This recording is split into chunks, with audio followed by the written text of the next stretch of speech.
The story begins by explaining that the world was initially nothing more than a dark tempest until the goddess shed her light upon it, giving rise to a continent where 9 races were born: the Draconians, the Elves, the Soni, the Dwarves, the Demons, the Dark Elves, the Centaurs, the Beast Folk, and the Humans.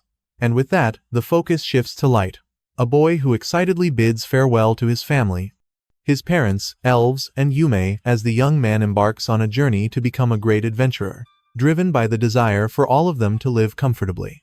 Once he reaches the city, he gets slightly lost in the crowds, and right there, a member of the Beast Folk approaches him in an unfriendly manner, telling him that humans should keep their distance. Light simply apologizes and continues on his way, finally managing to find the place he was looking for: the Adventurers Guild. He goes through reception to register his name, and the receptionist informs him that he will start at rank F. He asks what kind of gift, or blessing, he possesses, and Light proudly replies that his is unlimited gacha. Seeing that she doesn't quite understand, Light decides to show her instead of explaining. He extends his hand, and a crystal-like object appears above it, which he simply presses to perform a gacha pull right there. Afterward, he takes the resulting card and says, "Release," to summon the item he obtained, but despite hoping to impress the receptionist, all he manages to conjure is a bent, completely useless fork.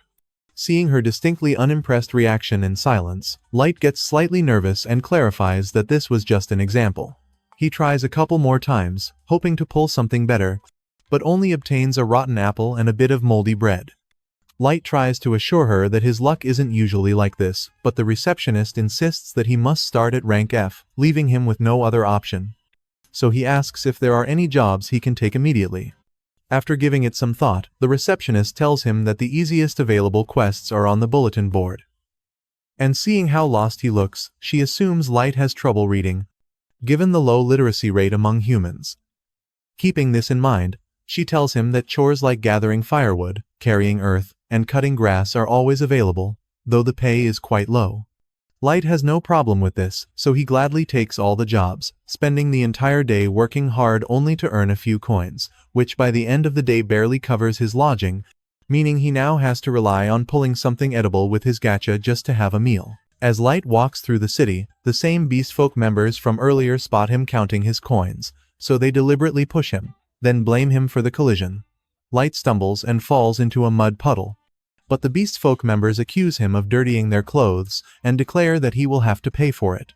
Before he can react, one of them grabs his coin pouch and says that will be enough to cover the laundry bill. Light panics and begs them to give it back, explaining that without it, he won't be able to pay for a place to stay the night. But the beastman simply punches him before he can finish, scoffing that those measly coins could barely rent a pigsty. So they are much better off in their hands, leaving Light with no option but to lay in the mud penniless and without a place to sleep. People around him ignore him, and some even tell him to go sleep in the dumpster with the rest of the garbage. But as he sits in the mud, a woman offers him a kind hand, asking if he is all right. Light thanks her and takes her hand without thinking, but realizing his hands are covered in mud, he panics and immediately pulls away, apologizing for dirtying her hands. The elven woman, Sasha, tells him not to worry, assuring him she won't hurt him, but Light still looks distressed, so she decides to kneel down in the mud and hug him completely, despite the unpleasant stares they receive from the surrounding crowd, thereby proving her point. Light remains frozen, trying to process the fact that this elf stained her knees just to embrace him. He wonders aloud if he's dreaming, but the woman assures him that he is awake and that this is real. She helps him up gently and introduces him to her group, the Tribal Concord. And one of them explains that their group's name represents the 9 races created by the goddess. He is a Beastfolk member named Garu, the woman from earlier is an elf named Sasha, and they are also joined by Drago the Draconian, Diablo the Demon, Obero the Oni, Nano the Dwarf, Sioni the Dark Elf, and Santor the Centaur. Garu explains that the only thing they are missing is a human, and then the Tribal Concord will be the perfect adventuring party. Sasha mentions that they formed this group in pursuit of a noble cause, aiming to end racial discrimination and create a fair world for everyone, which is why they need someone like him to join, and that they would be happy to welcome him into the Tribal Concord. Light's eyes fill with hope upon hearing this, and he thanks them with a big smile, accepting the invitation to join the group. Shortly after, the group decides to explore a dungeon filled with dangerous monsters. And Light would surely have died if not for them. Drago saves him from being killed by a giant serpent, and Sasha uses her bow to shoot down another monster attacking him from behind. After clearing the area, she approaches Light and scolds him for moving too far ahead. After all, they are in the largest and most difficult dungeon in the world, and he would die instantly if anything hit him here. Light apologizes again, but Sasha gently cups his face to check if he is hurt. The others start teasing her, mentioning how cute it is to see her fussing over Light again, which makes her visibly nervous, and she hurriedly clarifies that it's not about Light himself, but that she doesn't want the reputation of the tribal concord to be ruined by losing a member. Of course, nobody believes her, but Drago lets it slide and tries to reassure Light, telling him that they love the tea he makes for them, so he is already contributing enough. That comment undoubtedly cheers Light up, so they all decide to move on since they still have a long way to go. The group makes sure to protect Light inside the dungeon until Garou notes that there's only one entrance and one exit. Drago says that in that case, this place should be a good spot, so Light assumes they are going to take a break and decides to prepare tea before Drago can say anything else. Drago tells him it won't be necessary and informs him that he is being expelled from the group. Seeing his confusion, Garou directly tells him they are kicking him out of the group, but Light still doesn't understand what he did wrong. Sasha's attitude also changes completely. She looks at him with contempt, telling him he is so stupid that it infuriates her. Sione agrees, saying she can't tell if Light's ineptitude is due to a lack of neurons or if it's just typical of humans. The entire group thinks the same, and they no longer even try to hide their repulsion towards him. Light still can't believe the situation, considering how kind they were to him before. Drago clarifies that the kindness was all a facade because they wanted him in their group. Drago explains that it has to do with his gift, the unlimited gacha. Their superiors noticed the peculiarity of his gift and suspected he might be a master, which is why they invited him to the tribal concord to keep a close eye on him. Light tells them that doesn't make sense, since they themselves know that his unlimited gacha is a useless gift that serves no purpose. Garou confirms this, saying his gift is trash and his stats are those of a common human, so the higher-ups were wrong to suspect he was a master. They decided he couldn't possibly be the master, meaning he's nothing but a hindrance. Garou quips that it would have been better if the bosses had made this decision earlier, as it was obvious from the start. Sasha mentions she's greatly relieved because, while marrying a master would have secured them powerful bloodlines, the mere thought of having to marry an inferior makes her shudder.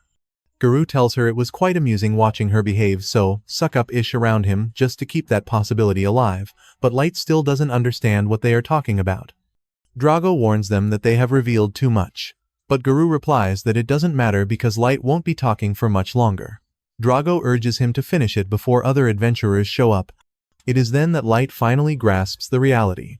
They explain that they received specific orders to eliminate any potential trouble at the root and not leave him alive. Garou swiftly uses his claws to slash Light across the face, and Light tries to process the sight of blood on his hands. At that moment, his expression turns to horror as he realizes they all want him dead. He immediately begins running for his life in a panic, but Garou laughs and tells him to keep running because he'll only end up minced by some monster in the abyss. Sasha clarifies that that will only happen if he manages to escape, which is highly unlikely in this case. Before he can get away, she uses her bow and shoots an arrow straight into his leg, sending him crashing to the ground. Light screams in pain, and Garou relishes the sound, saying it's his favorite thing about hunting humans. The others agree, so Garou lunges toward Light to attack him again and make him cry even harder. He kicks Light several times, but Drago stops him, saying that's enough. Of course, Garou is not happy about this, but Sasha reminds him that they already agreed the cover story is that he supposedly died in a surprise monster attack, so he should stop giving him injuries that contradict that. With no other choice, Garou decides to give him a quick death. But Light keeps fighting for his life, desperately trying to escape. He cries and tells them he doesn't want to die as he weakly crawls. Light exclaims that he wants to live, and when he places his hand on the ground, a magic circle suddenly appears. Drago assumes it's a teleportation trap, so he tells Garou not to let him escape. Garou leaps to finish him off with his claws, but Light vanishes completely before he can touch him. Now in the depths of the abyss, Light feels relieved to still be alive. He realizes he activated a teleportation trap that sent him to another part of the dungeon. Although that changes nothing because he's still doomed the moment he encounters one of the insane monsters that inhabit this deep abyss. The only thing he can think about is how much he misses his family, wondering why all this is happening to him. The tribal Concord treated him so well and showed him such kindness that he genuinely appreciated, respected, and believed in them. He was so happy, and yet it had all been a lie, as they had tricked him into joining the dungeon expedition, and then tried to kill him. They treated him like trash, mocking him. And he still doesn't even understand what they meant by the master, but despite everything, Light is now resolute. He is going to kill them one by one.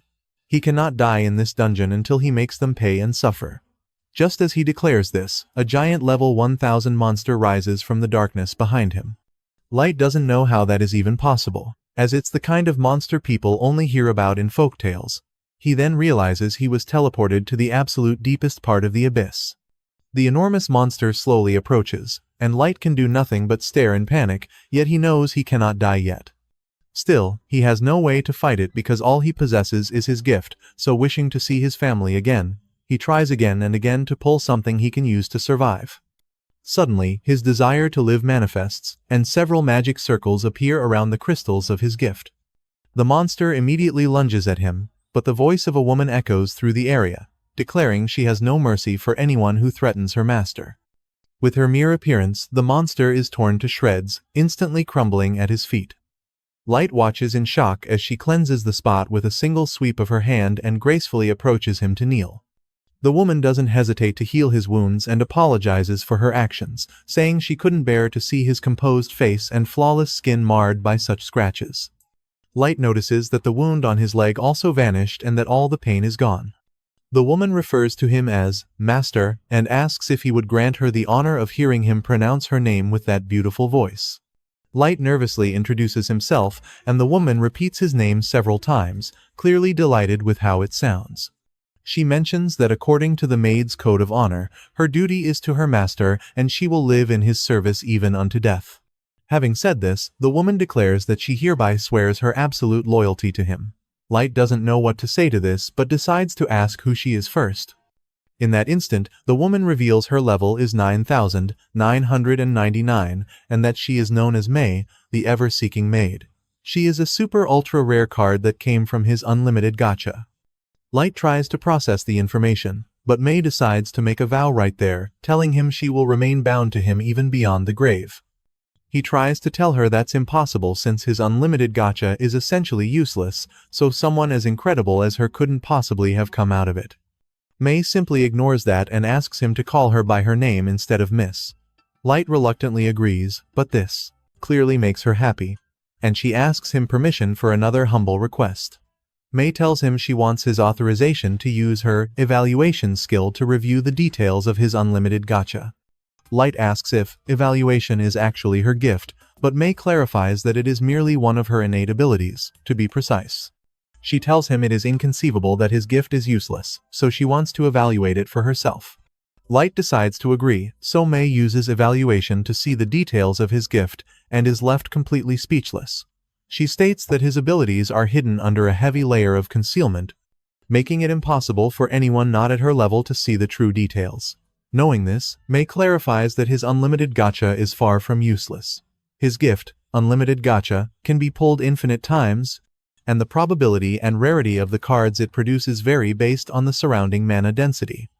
The rarities, starting from the highest, are Extra Super Ultra Rare, SS Rare, S Rare, Rare, Normal, and Error. Light finds it hard to understand all this, so May explains that mana is something that flows throughout the world. However, its density is lower on the surface, meaning the appearance of a super ultra rare card like her is almost nil. But mana abounds in the deep parts of the dungeon, which means he has a much better chance of pulling a rare card down here.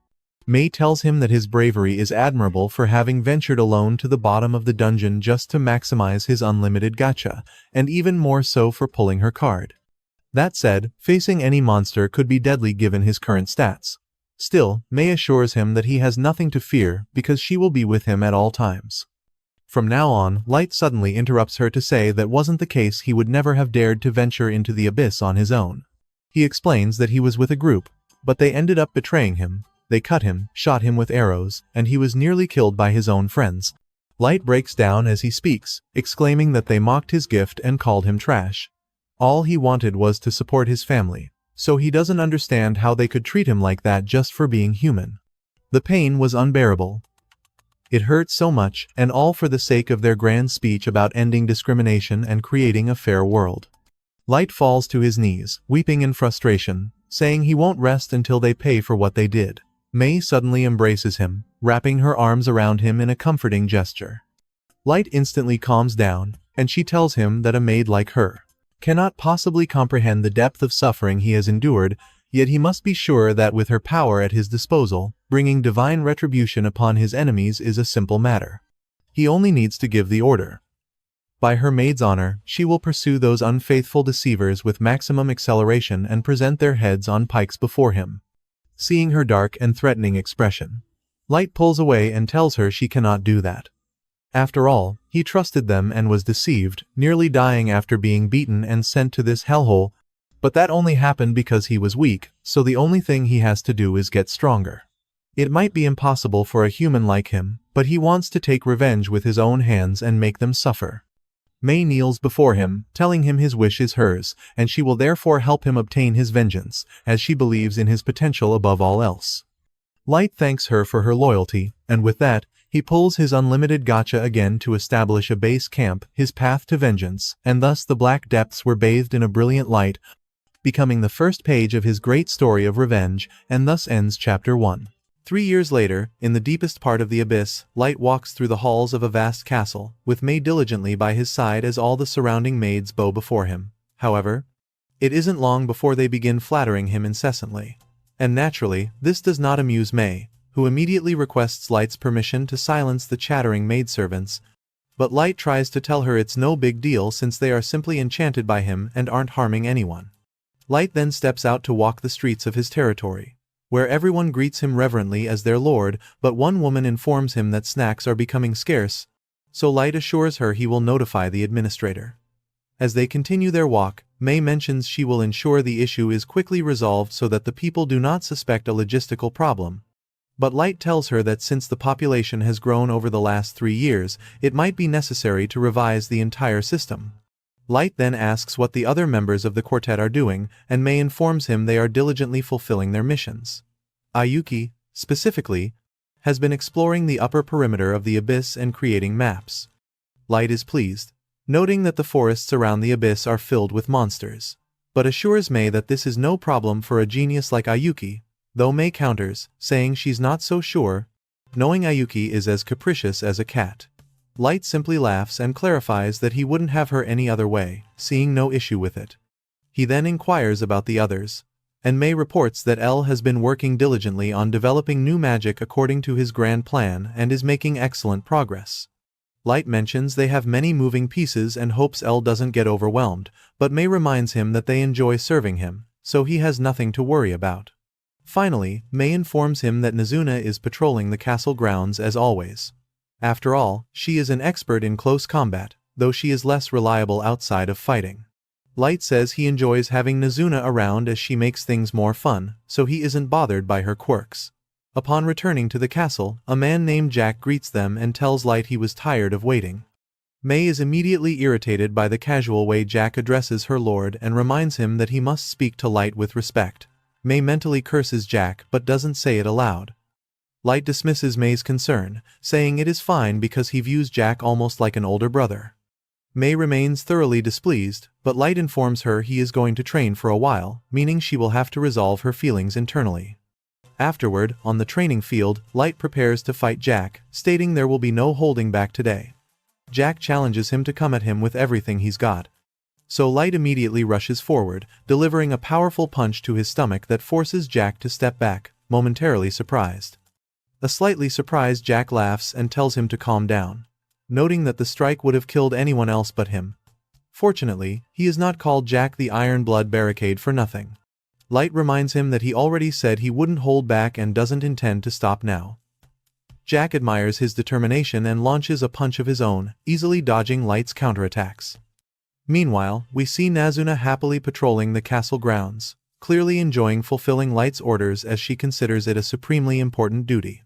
A group of maids praises her work ethic as admirable, and Nazuna is visibly thrilled upon hearing the commendations before asking the maids where she should patrol next. The question leaves Nazuna a bit confused, so the maids explain that there is a very important and completely secret place they would love for her to check for them, a location they are not permitted to access, meaning only she can go. Nazuna asks what place they are talking about, but the maids simply smile wickedly. Still confused, Nazuna goes to the spot they mentioned but runs into Mei, who asks if something is wrong, wanting to know why she is entering Light's bedroom. Nazuna proudly states that it is because she is on patrol, but Mei assures her that the area is already secured, so she should go elsewhere. Ignoring Mei, Nazuna asks what Mei herself is doing in Light's room if he is currently training with Jack. Mei immediately becomes nervous and quickly invents an excuse, saying she was cleaning, as according to the maid's code, she cannot remain idle even when Light is not present. Without letting her finish, Nazuna enters the room to inspect her work, but upon seeing the messy bed, she comments that it looks like someone was rolling around and kicking their legs while sniffing the pillows. Mei tries to maintain her composure, telling Nazuna she did it on purpose because it is part of her unique bed-making style. Nazuna, being as clueless as ever, gets excited and asks her to elaborate, but Mei clarifies that it is a professional secret, so she cannot reveal it. Nazuna becomes even more excited, assuming it is a super special skill only useful for household chores, making her admire Mei even more and stating that she truly lives up to her reputation as Light's first and primary summon. Mei simply smiles and plays along, but inwardly, she is relieved that Nazuna is so brainless. Nazuna then remembers that the maids asked her to deliver a message to Mei, so she starts looking for the letter they gave her, and when she finally finds it, she reads it aloud without thinking, revealing that the other maids want to end Mei's monopoly over Light's room, demanding that all maids have the right to clean his quarters and that the tyrannical reign of the chief maid be brought to an end. Nazuna reads the letter with an innocent smile, but says she didn't quite understand the message, wondering if they are telling her to get checked for some kind of curse or mind spell. Mei keeps a straight face and tells her it is nothing she should worry about, as it is her responsibility as the chief maid to personally deal with the other maids and their complaints. She gives Nazuna 3 coins as thanks, and Nazuna leaves happier than ever, celebrating that she received a tip. Without wasting time, Nazuna heads straight to the market to immediately spend her money. The shop owner tells her a new shipment of snacks and sweets has just arrived. Nazuna reviews the chocolates and cakes, as well as the chips and shrimp crackers, trying to decide what to buy. But after seeing all the options, she realizes that's not what her stomach wants, so she ultimately opts for dorayaki and milk. While enjoying her food, she casually runs into Aoyuki and asks what she is doing there, as she was supposed to go up to the surface to explore the forest surrounding the abyss. Aoyuki responds with only cat-like noises, but for some reason, Nazuna assumes she understands what she is saying. Despite this, Aoyuki continues to refuse to speak like a human, so Nazuna reminds her that unlike Light, she doesn't actually understand what she is trying to communicate. Aoyuki still refuses to speak as a human, so Nazuna reminds her that unlike Light, she cannot understand what she is saying, yet Nazuna continues to guess, assuming there were trees in the way, and she offers to cut them down for her. Nazuna then realizes one cannot explore a forest without trees, so she guesses Aoyuki ran into a super strong monster. Although she doesn't use words, it is clear that Aoyuki is frustrated by the misunderstanding. And of course, Nazuna doesn't catch the hint, proudly stating that even though she was summoned after Aoyuki, she seems older and stronger. Tired of the endless chatter, Aoyuki decides to show Nazuna a piece of paper and finally speaks, saying that she found nothing, having completed a section of the map Mei had requested. So she simply returned to deliver it. Nazuna then gives Aoyuki a hard slap on the back, laughing and asking why she didn't just say so from the beginning. Dismissed with the information, Aoyuki finally leaves, saying she's still on patrol. Shortly after, Nazuna heads to the throne room, making sure no one is around before approaching the throne. She mentions being annoyed that she hasn't seen her master all day, and it would be nice to see him sitting on the throne since he always looks great when he does. Nazuna embraces the throne and rubs her face against it, wishing Light were there at that moment, but her enjoyment is interrupted by the sound of something snapping, and she realizes she broke the wing off one of the throne's sculptures. Nazuna panics, and after clumsily putting it back in place, she immediately flees, hoping no one saw her. Meanwhile, Jack calls a pause in the fight and suggests calling it a day to go to the baths. Light accepts the proposal, so after a long day of training, they decide to relax. Jack comments that Light has practically mastered the use of his body as a weapon, though Light credits Jack entirely. Jack reminds him that only a select few can stand up to him down here in the abyss, meaning there are even fewer on the surface, but notes that fewer does not mean zero. Light catches the shift in tone when Jack says that last part, and his expression turns serious as he tells Jack he is aware, noting that the surface world is full of unknowns, so he won't let his guard down for anything because he needs to see his revenge through to the end. In another scene, we see May in a meeting with the 4 junior maids who wrote the previous letter.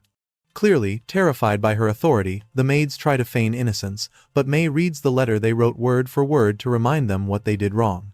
Feeling they have no way out, the maids have no choice but to bow and apologize for their actions.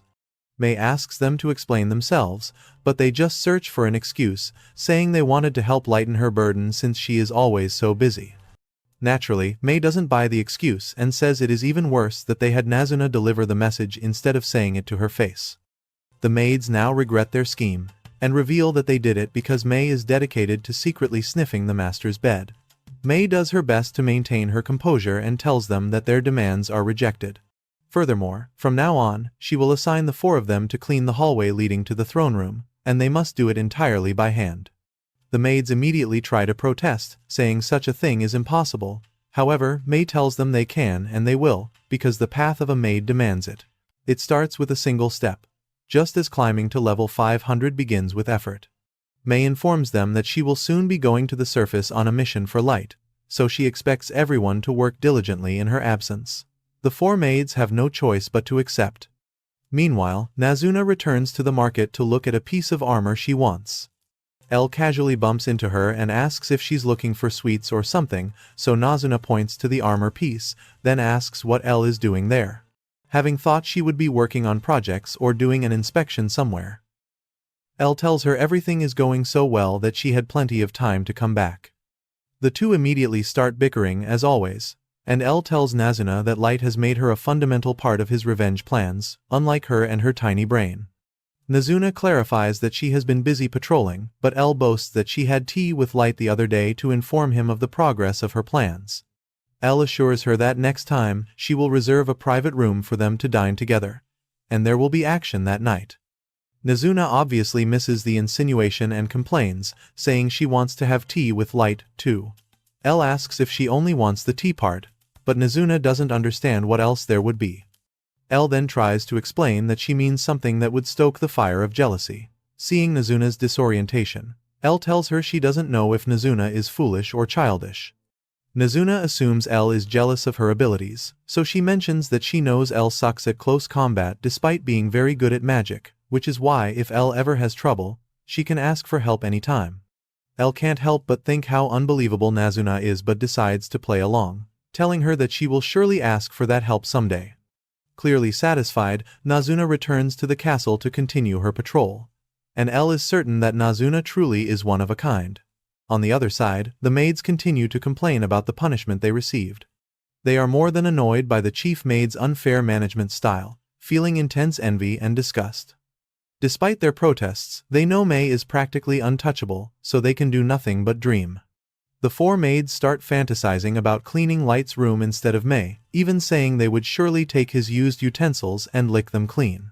May has a very busy schedule, so they don't understand why she doesn't allow them to handle the cleaning. One of the maids mentions that May was the first summoned Light maid, and apparently, 3 months passed until Ayuki was summoned as the second.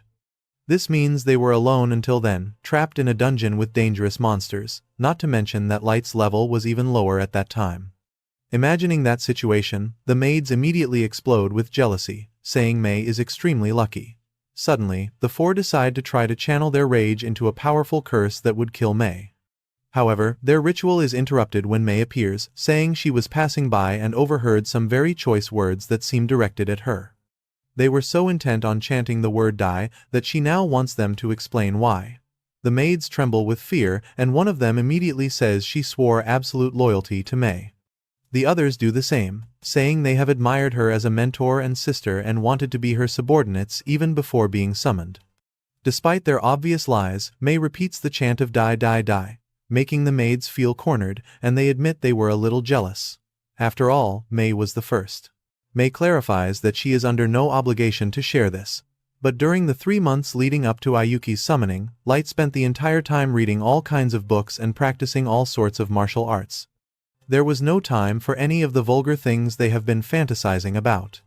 May confesses that she came by because she thought she had been too harsh on them. Perhaps her orders were excessive. However, she was mistaken, and since they apparently haven't had enough, she also assigns them to clean the throne room.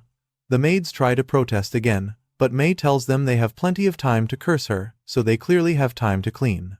With no other option, they are forced to clean the throne room, knowing they must finish by morning, and they aren't even sure if they can manage it in time.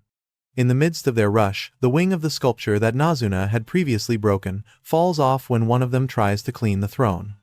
As they panic, Nazuna lies peacefully in bed, completely happy about another successful day protecting the peace, but still a little disappointed that she didn't see her master at all, which frustrates her.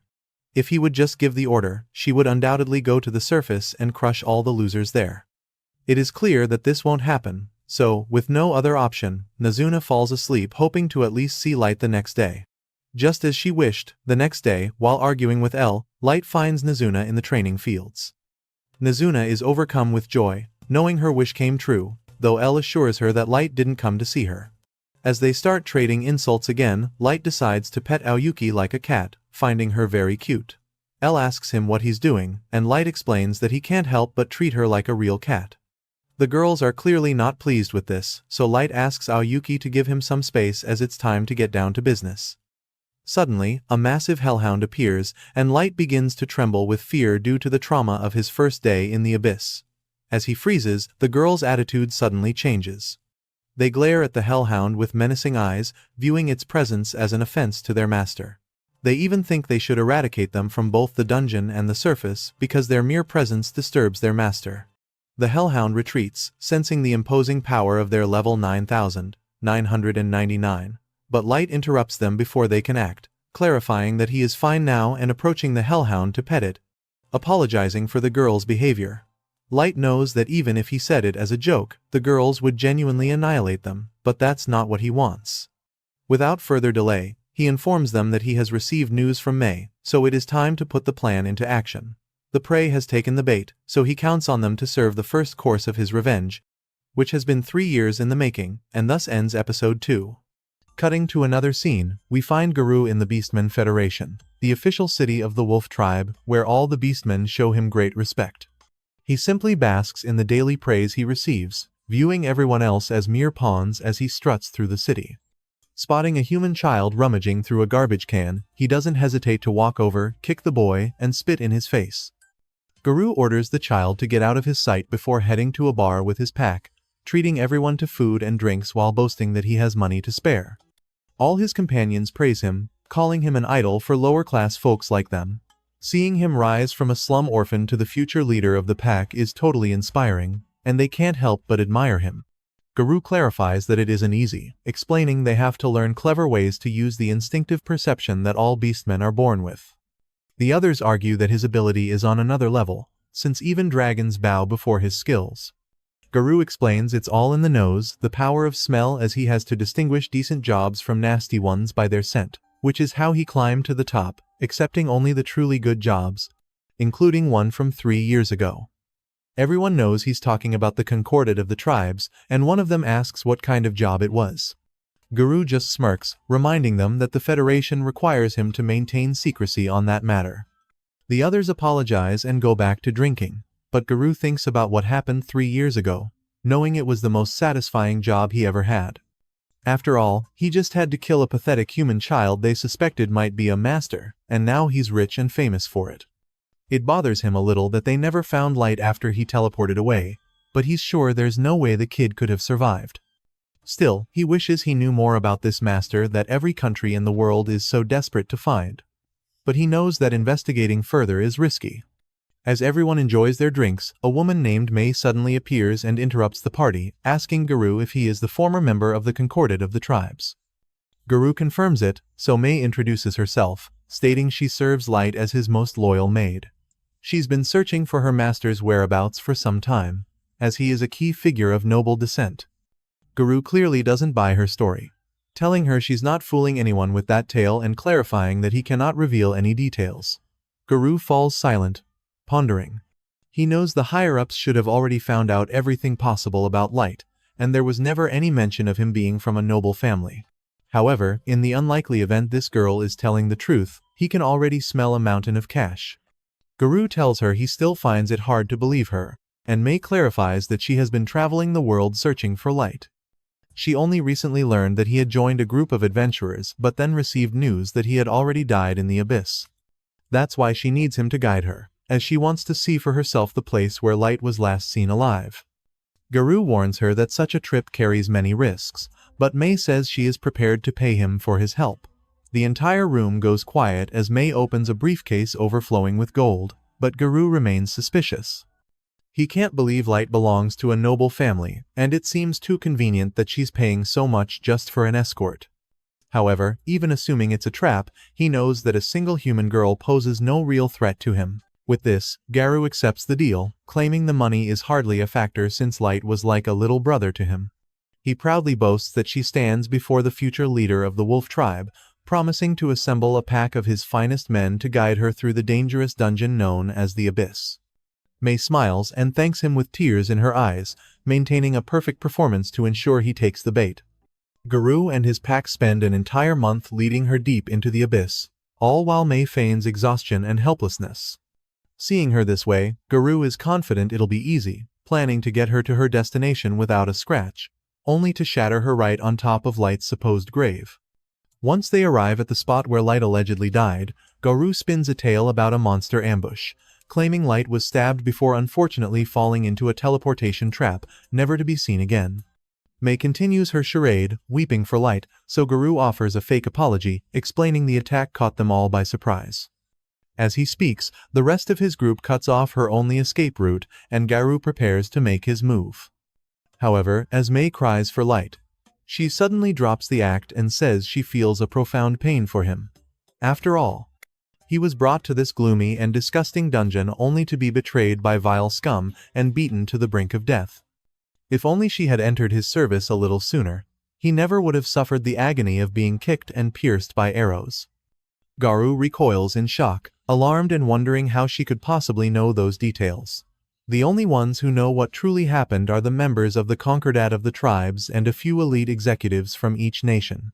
He demands to know who she is and who she works for, suspecting another tribe sent her to spy on him. May pauses and clarifies that her loyalty lies completely and exclusively with her master, Light. She adds that if he insists on insulting her honor as a maid, they will find out who is truly rotten on the inside after his entrails are spilled on the floor. Her mere presence makes them all tremble. Guru still can't understand why he's afraid. He reminds himself she's just a human girl, nothing more than trash they could have used and sold. It makes no sense, but looking into her eyes sends a chill down his spine, and Guru realizes he is already dead. Yet, before she can do anything, Light suddenly intervenes, telling her to calm down, as Guru is his to play with. May immediately follows his order, while the other beastmen are stunned to see a child in the heart of the abyss, knowing there's no way a human brat could have made it this far. They ask for instructions, but Guru remains frozen in place, staring at Light in utter disbelief. Light then shows his face, revealing Guru's worst nightmare and confirming his identity. His fear quickly transforms into rage as he realizes Light is actually alive. Light simply greets him with an innocent smile, saying he has come to collect his revenge. With 3 years of interest. The other beastmen are clearly confused by the situation, but Guru tries to maintain his composure and laughs, saying he can't believe he's still alive. He brazenly mocks him, calling it ridiculous that a level 15 human has come all this way to get revenge on someone as incredible as him, a level 150 warrior. Guru roars with laughter, exclaiming that he has never been more grateful. That humans can be so stupid. He doesn't know how a brat like Light managed to survive, but he assures him he's made a huge mistake by showing his face. After all, once he kills him and brings his body back, his place as the Beastman King will be guaranteed. Light simply sighs in disappointment, asking if he isn't curious about how he's still alive or what his relationship with May is. After all, the normal thing to do in this situation would be to demand answers. Guru admits he has a point, as he can't gauge how strong that weird girlfriend of his is, but he says it doesn't matter because two humans can't do a thing against a pack of beastmen. Besides, everyone in his pack is level 130 or higher, and Light is just a common human with a useless gift. He bets that Light only survived through sheer luck because May rescued him in time. Light doesn't deny it, as it's true, but Garu wastes no more time and attacks. However, just as they all leap towards him, several of their heads are sent flying in less than a second, thanks to May, who diligently protects her master. Garu and the others are frozen in shock, as it happened so fast they couldn't even see what happened. May warns them that anyone who dares to threaten her master will pay with their head. Her intimidating aura vanishes instantly when Light thanks her and asks her to block the exit for him. May blushes slightly but immediately obeys his command, declaring that no one will escape this place as long as she's on watch.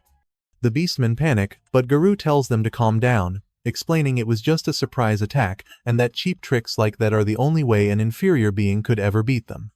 Light comments that Garu hasn't changed at all over the years, as he's still convinced that humans are inferior. The question is, has he ever considered that perhaps the beastmen are the weaker ones? But Garu asserts that humans are nothing but weak losers with small mana reserves, making them all low-level trash. He decides to show him what true power is, revealing that he is level 158. Light calmly tells him that the levels each race can reach vary greatly, and the discrimination arising from that is what gave birth to the widespread contempt for humans. Garu confirms this, saying that beastmen are higher up on the food chain, far above anything humans could ever dream of.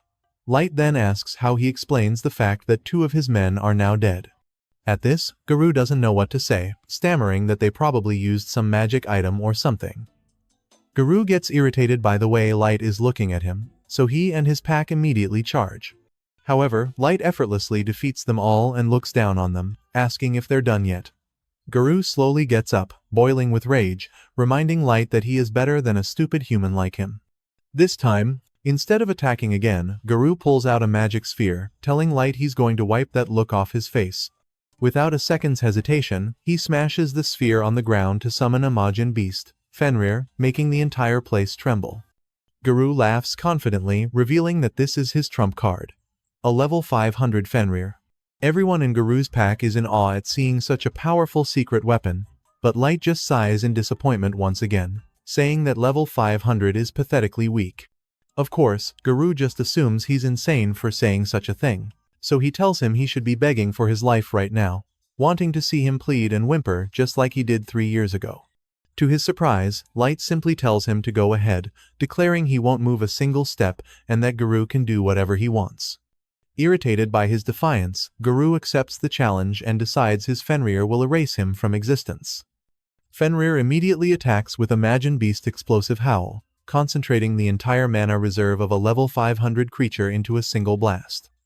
Garu is certain it's enough to barbecue any human, but he eats his words when he sees Light standing before him without a single scratch. As he remains frozen in shock, Light calmly comments that he gave a rather fancy name to an attack that basically did nothing but kick up a lot of dust. Garu is still trying to process the fact that Light has enough power to completely nullify an attack from a level 500 creature.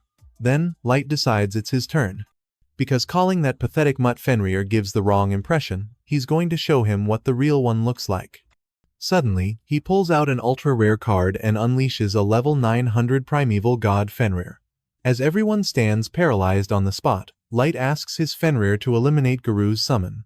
Without moving an inch, the divine Fenrir simply blows a gentle, icy breeze that completely freezes Garu's Fenrir and shatters it into 1,000 pieces. Stumbling backward in fear, Garu recognizes that Light possesses a monster powerful enough to destroy a level 500 creature in the blink of an eye. His previous confidence completely vanishes. Light mentions that he could have easily dealt with that level 500 Majin Beast himself. Light then decides to reveal his true level, 9,999. Everyone is stunned, as humans are supposed to cap out at level 100, so this should be impossible. A nervous Garu tells him he must be an imposter, as he looks exactly the same as he did 3 years ago, whereas any normal human would have grown since then. Light explains that he is wearing the bracelet of youth, which prevents him from aging, and he uses it to constantly remind himself of all the pain, rage, and despair from that day, wanting to keep it all fresh in his mind. Finally, reality hits Garou, and he realizes that the monster standing before him is truly Light, which means he is now completely doomed. Without hesitation, he and his pack throw their weapons to the ground and bow before Light, begging for his forgiveness. Garou desperately explains that he had no choice but to follow the Federation's orders and that he never wanted to hurt him. He then tries to blame the others for everything, claiming that today's plan was his pack's idea and he had nothing to do with it. The other beastmen are not at all happy to hear such a blatant lie, but Garou silences them and speaks directly to Light, saying that while it's true he betrayed his trust, they also had good times together. Light ignores all his rambling and decides to ask him something. He wants to know everything about this master business they mentioned 3 years ago and why the government is so interested in finding one. But Garou nervously explains they were only told to search for one and that he knows nothing more. So, Light asks why they tried to kill him as soon as they found out he wasn't a master. Garou insists that he truly knows nothing. At this point, all the other beastmen in the room start lying out of fear, claiming that they know the answer. However, in a matter of seconds, Maid slices them to pieces, declaring that any attempt to deceive her master is punished by death. Garou panics, realizing he's the only one left alive. Light decides to ask him one last question. Considering the power he has witnessed, does Garou believe he could win if he were to wage a war against the surface world? Light warns him not to lie, as May is equipped with the Eye of Truth, capable of seeing through anything. Completely terrified, Garou admits that at first, the battle would likely lean in Light's favor, given the immense power he wields. However, no matter how high his level is, he is still just one person. The nations of the world have spent years stockpiling special weapons, armor, and items. Once they organize and face him with their full arsenal, even he might struggle. Light accepts his answer, saying it was exactly what he figured, as there's a limit to what one person can do on the battlefield. He still has more questions for Garou but decides to teleport first, using a card in his possession. Garou braces himself in fear, and when he opens his eyes, he finds himself in a vast palace he has never seen before.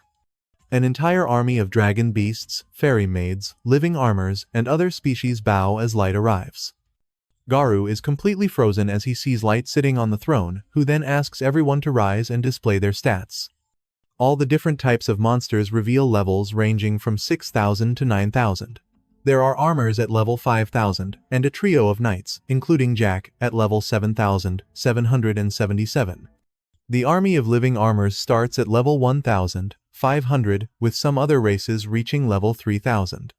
To top it all off, Mei, Nazuna, Eli, Ayuki, and Light himself are all level 9,999.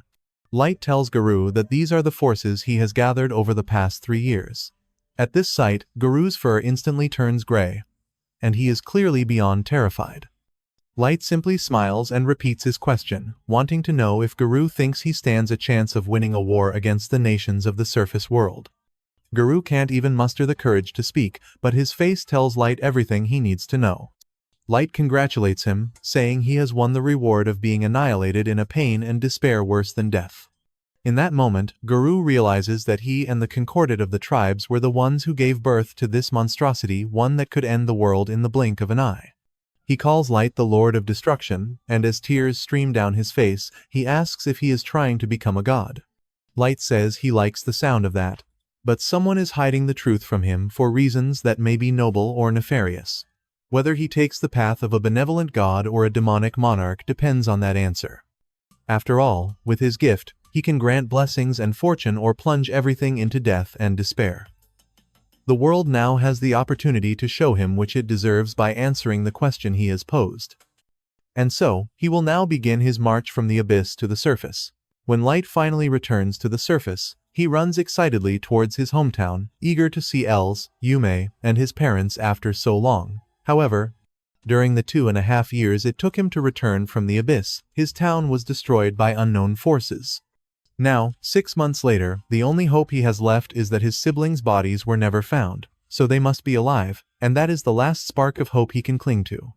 After paying his respects to the victims, one of his subordinates, Gold, suggests it's time to leave, as he doesn't want to camp outdoors on their first day on the surface. Nemo Mumu, the girl by his side, immediately scolds him for such an attitude when their master is still mourning his family. Light simply watches their entire interaction with a smile, thinking he can never tell if those two are best friends or mortal enemies. Gold tells her he's sure she'd also prefer to sleep in the comfort of a real bed, but Nemo Mumu asks him not to lump her in with him. Nemo Mumu clarifies that she would gladly stay by Light's side, regardless of whether they have to sleep on the grass or in a swamp. Gold retorts that he too would face the iciest peaks or the hottest lava alongside his lord, because the loyalty he holds for him shines brighter than any gold. He's not called the Golden Knight for nothing. However, unless she wants him exhausted from a bad night's sleep, they should avoid camping. Nemo Mumu finally admits he has a point, and Light tells them they can worry about lodging later, so for now, they'll focus on gathering information. Although they have learned that their forces can compete with those of the surface world, it would be foolish to charge headfirst into war. Gold agrees, saying that if you know your enemy and know yourself, you need not fear the result of 100 battles. Nemo Mumu assumes their objective now is to learn the military strength of each nation. And Light confirms this, stating he bets the destruction of his hometown is related to the fact that he could have been a master. He truly wants to know what makes a master worth so much bloodshed, and the mere thought makes his blood boil as the ground trembles beneath his feet from his fury. Light declares that if the truth behind it all turns out to be evil and twisted, then he will turn this world into a burning hell. Even Nemo Mumu shows some concern seeing him in that state, and Gold tells him he must suppress that kind of anger when they are in the city, as it could kill someone.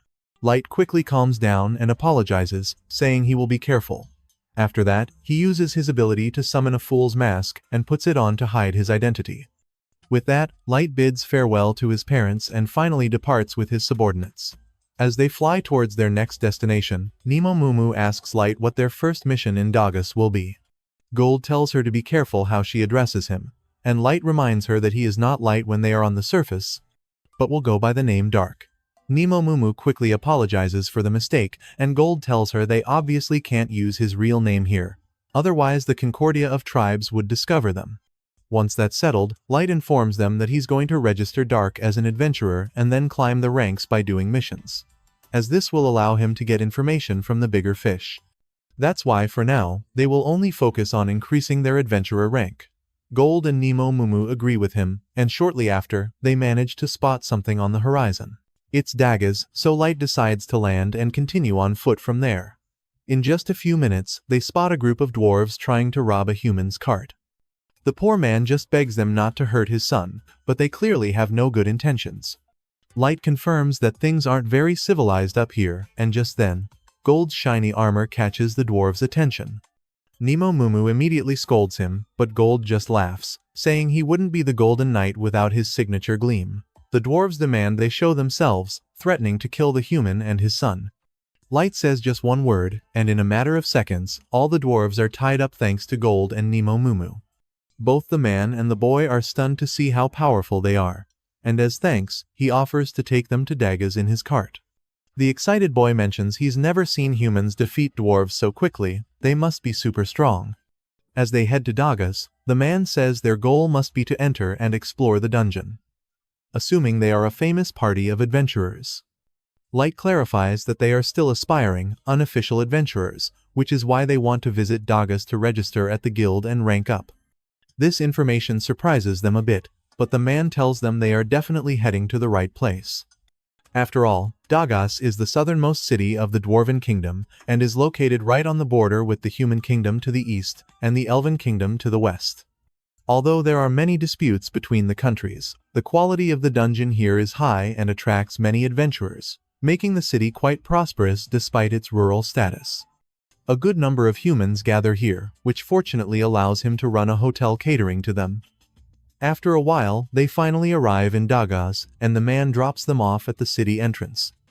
Before leaving, he introduces himself as Carnal and asks them to stop by his hotel if they plan to stay the night. Once they part ways, the boy remarks that it's a bit strange for rookies like them to be so strong. And Carnal agrees, saying their situation must be special. Nemo, Mumu and Gold finally get to see what surface cities are like, as it's the first time for both of them. Gold comments that there seem to be many shops selling weapons and armor in the area. Light explains that this is due to the large number of adventurers, not to mention that the Dwarven Kingdom specializes in blacksmithing. Once inside the guild, they confirm his words are true. Most of the aspiring adventurers are human. However, they also notice that the humans practically cower before the other races, meaning they are treated poorly here as well. When they head to the reception to register Light under the name Dark, Nemo Mumu immediately causes a scene, exclaiming that her master is not F-rank material. The receptionist replies that everyone starts at the same rank because that's what the rules dictate. Nemo Mumu still refuses, arguing that Dark should be an exception to the rule since he is the supreme master above all others.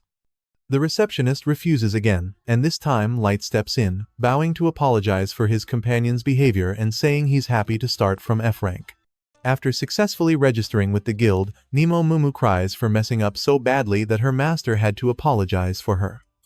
Gold doesn't hesitate to mock her, rubbing more salt in the wound, but Light tries to comfort her so she'll stop crying.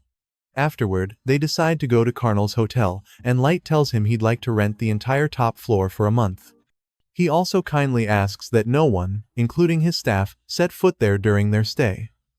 Light offers a large sum of gold coins to pay for the inconvenience. Carnal quickly refuses, saying he can't accept money from someone who saved his life. Despite this, Light asks him to consider it another one of his jobs, so Carnal accepts and says he'll arrange everything according to his wishes. Once in the hotel room, Light uses his ability to deploy silence, magic interference, and detection wards across the entire top floor. With that, in a matter of seconds, they eliminate any problematic magical items that could be watching them or listening to their conversation. Light tells them to relax, but Nemo Mumu says she understands why he chose to pose as an adventurer in the surface world. However, despite his great power, there's always a chance he could get hurt up here, so he could have stayed in the abyss and simply given them the order to handle everything. Light's hand suddenly clenches into a fist, and he interrupts Nemo Mumu to ask if she's trying to exclude him from his own revenge plan. Nemo Mumu immediately tells him she would never dare do such a thing, but the whole place starts to tremble from his fury. She instantly kneels and begs for forgiveness, saying she crossed the line and wants him to forget everything she said. Light watches her with rage, but the moment is interrupted by Gold's laughter, who comments that there are things a good man must face regardless of the danger. He sees that their master seeks retribution with his own hands, without intermediaries, and that is worthy of applause. Light smiles and finally calms down, then gently approaches Nemo Mumu to apologize, saying he knows she was just worried about his safety, but his emotions got the better of him. Nemo Mumu refuses to accept his apology, stating the fault is hers for going too far, and asks him to allow her to renew her oath of loyalty to him. Light accepts with some discomfort, so Nemo Mumu takes his foot in her hands with adoration and kisses it gently. Light knows that a foot kiss is a profound gesture of respect, and that many leaders demand it from their followers, but he finds it so embarrassing that he's not a fan. The moment is suddenly interrupted by Gold, who comments on how fetishistic the scene looks. After a moment of silence, Nemo Mumu shouts at him, telling him not to turn her display of devotion to Light into something perverted. Light silently steps aside as they begin to argue, as always, not wanting to get involved. The next day, the three of them head to the market, observing the different things being sold there. Light comments that the place certainly looks lively, so the dungeon must be as good as they say. Gold's shining armor clearly stands out, as people around them whisper things about him and also about Nemo Mumu due to her appearance. Some also comment on Light's strange mask, and he knows it fits perfectly with his dark persona, although perhaps it draws too much attention. After walking for a while, they finally see the huge line of people waiting to enter the dungeon. He mentions that there don't seem to be any elves around. Light explains that the lack of elves is likely due to the Dwarven Kingdom and the Elven Kingdom are currently in dispute over who has the right to that dungeon. Nemo Mumu praises him while hugging him from behind, saying he always has an answer for everything. Light asks if they really have to be like this, and she reminds him that her duty is to have his back and ensure he's safe at all times. Just then, three hooded figures suddenly cut into the line, so Light observes them carefully. He knows the one carrying the bag must be a servant and that one of them seems decently trained, although he has many openings. However, the man in the front moves with impressive precision despite the huge weapon he carries on his back, so he must be an experienced fighter. The kids behind the three hooded figures look uncomfortable seeing them cut in so blatantly. They wonder if they should do something, yet they're afraid they might be dragonutes or something similar, knowing how much they hate humans. Light notices their internal conflict and decides to intervene, telling the hooded people that it's rude to cut in line. The man with the huge weapon looks down on him and asks if he's talking to him. Anticipating his attempt to intimidate, Light comments that he doesn't see any other idiots who have cut in line. He didn't say it, but he thought it. The man warns him that he doesn't know who he's messing with, and Light simply replies that he clearly doesn't, since they are all covering their faces. Even assuming he's someone famous, that's precisely all the more reason not to commit such a rude act. Gold agrees with him, saying it would undoubtedly damage his reputation. Nemo Mumu tells them they're being a nuisance, so they should go to the back of the line unless they're too foolish to understand how lines work. The man instantly grabs his weapon, saying no miserable human worm has the right to talk to him like that. His companion quickly stops him, asking him to hold back as causing a scene wouldn't be wise. He also reminds him that using his sword would be excessive, and with that, the man decides to back down. The three hooded figures head to the back of the line, but the man warns Light that he will remember him. Light apologizes to the other people in line for making such a fuss. Everyone cheers for him and tells him he did the right thing. The kids from before thank him for intervening, saying they didn't have the courage to say anything for fear of starting a fight and losing. Light tells them not to worry and clarifies that he only spoke out of self-interest. After all, cutting in line affects everyone waiting, so there's no need for them to thank him. Suddenly, one of the kids asks Gold if his armor is really made of gold, clearly curious. The other kids scold him for being so nosy, but the people around also want to know. Yes, nosy people. Gold laughs and prepares to show off, but Nemo Mumu quickly interrupts him and tells everyone his armor is completely fake. She clarifies that it would be useless to make armor from something as malleable as gold, and the kid from before comments that he's just a show-off with flashy, tacky armor then. His friend immediately shuts him up and apologizes for his bad behavior. Light tells him not to worry. He explains that Gold uses that color on his armor to symbolize his dedication to the code of chivalry. Gold confirms this, saying there is no better color to represent the shining example he sets for all knights, and he also knows it will help them gain notoriety as an adventurer party. One of the kids asks if this is their first time exploring the dungeon here, and Light admits it's obvious they could tell. The boy tells him that the floors of this dungeon are much more extensive than any other, so it's common for adventurers to camp inside. However, he noticed they weren't carrying any gear for that, so he assumed it must be their first time. Light thanks him for the information, but the boy downplays it and apologizes for not being of more help. Once the kids enter the dungeon, Gold comments that he didn't know their lack of equipment would give them away so easily. Light explains that they're just too used to using an item box to store things, so Nemo Mumu asks if they should carry fake luggage to keep up appearances. It's finally their turn to enter the dungeon. Light tells Nemo Mumu they'll have to think about that later. Nemo Mumu looks around and comments that this is the first time she's been in a dungeon other than the Abyss, but finds the phenomenon of them existing all over the world in different shapes and sizes very strange. Gold mentions that the leader of the group they met earlier said this dungeon was particularly extensive. Light explains that they would have to analyze the dungeon's core to solve the mystery behind them all, but that proved impossible even for him. Dungeons are filled with mana that gets stronger the deeper you go, and that power can be used to create things, including monsters and traps, which makes them infinitely variable. After walking for a while, they reach an open area with mountains and flying creatures, confirming that dungeons are worlds of their own, completely different from the surface. Nemo Mumu informs Light that she doesn't sense anyone in their immediate vicinity. Without wasting time, he uses his gift to release 3 cards: Clairvoyance, Concealment, and Flight. Thanks to this, they can easily fly over the land, using Clairvoyance to find the next floor, Concealment to avoid enemies, and Flight to move along the shortest route. Meanwhile, the hooded man from before vents his frustration on the dungeon monsters. He claims to be the youngest and most elite of the Elven Kingdom's White Knights, who earned accolades faster than anyone thanks to his sheer talent. He introduces himself as Kaido, the legendary hero with the blood of a master. Once again, his companion, Yannick, tries to calm him down, but Kaido, still enraged, tells him to shut up, saying those surface worms had the audacity to insult him. He knows his low level of 1,500 is the cause of it. Yannick tells him that level is nothing to scoff at, as it far exceeds the typical limit for elves. Kaido disagrees, saying it's a disgrace for a legendary hero like him and that there's no way his limit is 1,500. He just needs to level up, and then he'll crush all the pigs who mock him. Yannick tells him not to feel that way, reminding him they have formed a mutually beneficial alliance, so he has no qualms about putting the results of his research at his service. But Kaito turns and walks away in disgust, knowing he can't trust that dark elf one bit, so he plans to bury him once he's helped him level up. Meanwhile, Light kills a large number of orcs. So he asks Gold and Nemo Mumu to collect the magic gems and call it a day. After all, they just need to present the guild with proof of reaching the 3rd floor for now.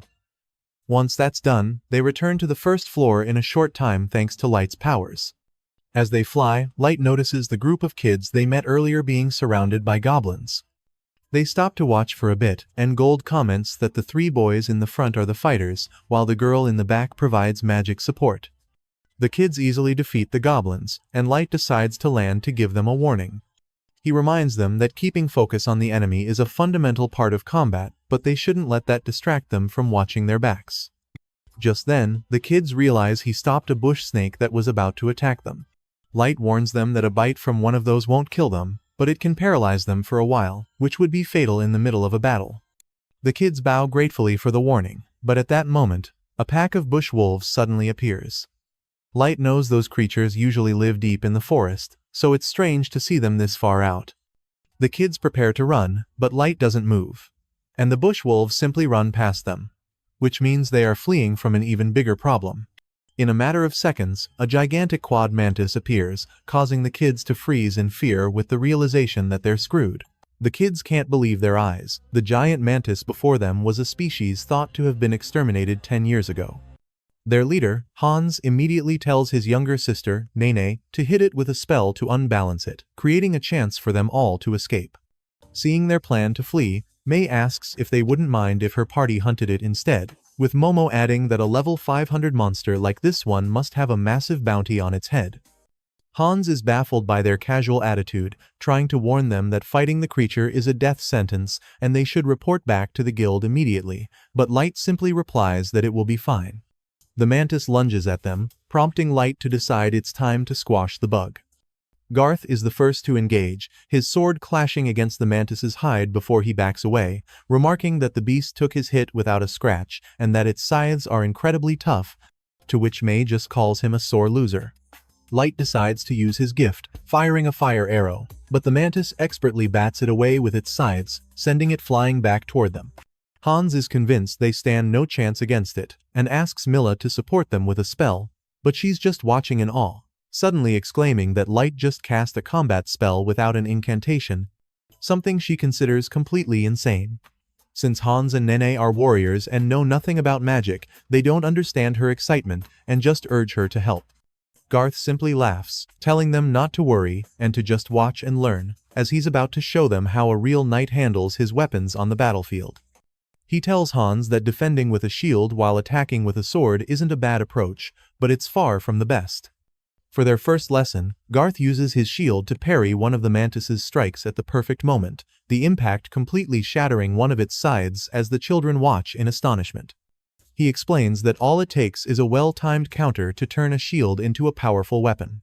For their second lesson, he tells them to strike with their sword when they catch an opponent off guard, and as he says this, he slices off one of the mantis's legs, remarking that battles are all about creativity and skill.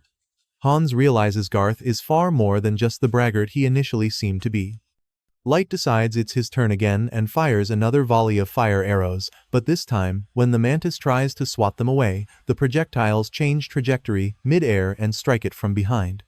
He explains that this time, he took full manual control of the arrows, so the mantis can't simply deflect them. Multiple arrows bombard the creature from all directions, and Milla is stunned to see Light controlling 30 projectiles simultaneously. Light then uses a combination of assembly and incineration magic to tear off another one of its legs. He decides it's time to end it, but the mantis, sensing defeat, suddenly turns to flee instead of continuing the fight. Light admits the creature is smarter than he thought, but he won't let it escape. He uses another card to create a massive wall of fire, blocking the mantis's escape route. Milla gasps again, utterly blown away to see him now casting tactical class spells without an incantation, a feat that even the most skilled elves struggle to achieve. Hans and Nene are now more focused on Milla's fanatical outburst than on the monster, having never seen her act this way before. Seeing its escape blocked, the mantis spreads its wings to fly away. But May leaps impossibly high into the air, dicing the creature to ribbons with her dagger in a flash. However, the moment she lands, Garth scolds her for shredding the monster into useless scraps, pointing out that they can't sell any of its parts for profit now. May immediately panics at her costly mistake, while the kids just stand there, stunned that the trio actually defeated the beast. Once May calms down, the entire group begins searching for the mantis's magic gem so they can leave before sunset. After a short search, Hans finds it, and Garth teases May that she's lucky it wasn't destroyed along with everything else. Light is just relieved they found it, as they can turn it in to increase their adventurer rank. Hans then asks if they're part of a famous adventurer party, guessing they must be B, A, or even S rank. Light quickly denies this, explaining that they're all F rank newbies who have only just started. The children are left completely paralyzed, unable to process that a team of absolute rookies just took down the giant mantis. With the battle over, Milla uses an incantation to create a sphere of water, offering it to them so they can clean up. Garth laughs, boasting that his armor is as flawless and shiny as ever, though he admits his master's hands could use a wash. Light gladly uses the water, but insists everyone else should use it too, feeling it would be wrong to have it all to himself. Nenny is the first to happily accept and wash her hands. Afterward, Light thanks Milla for using her precious mana just to provide them with water.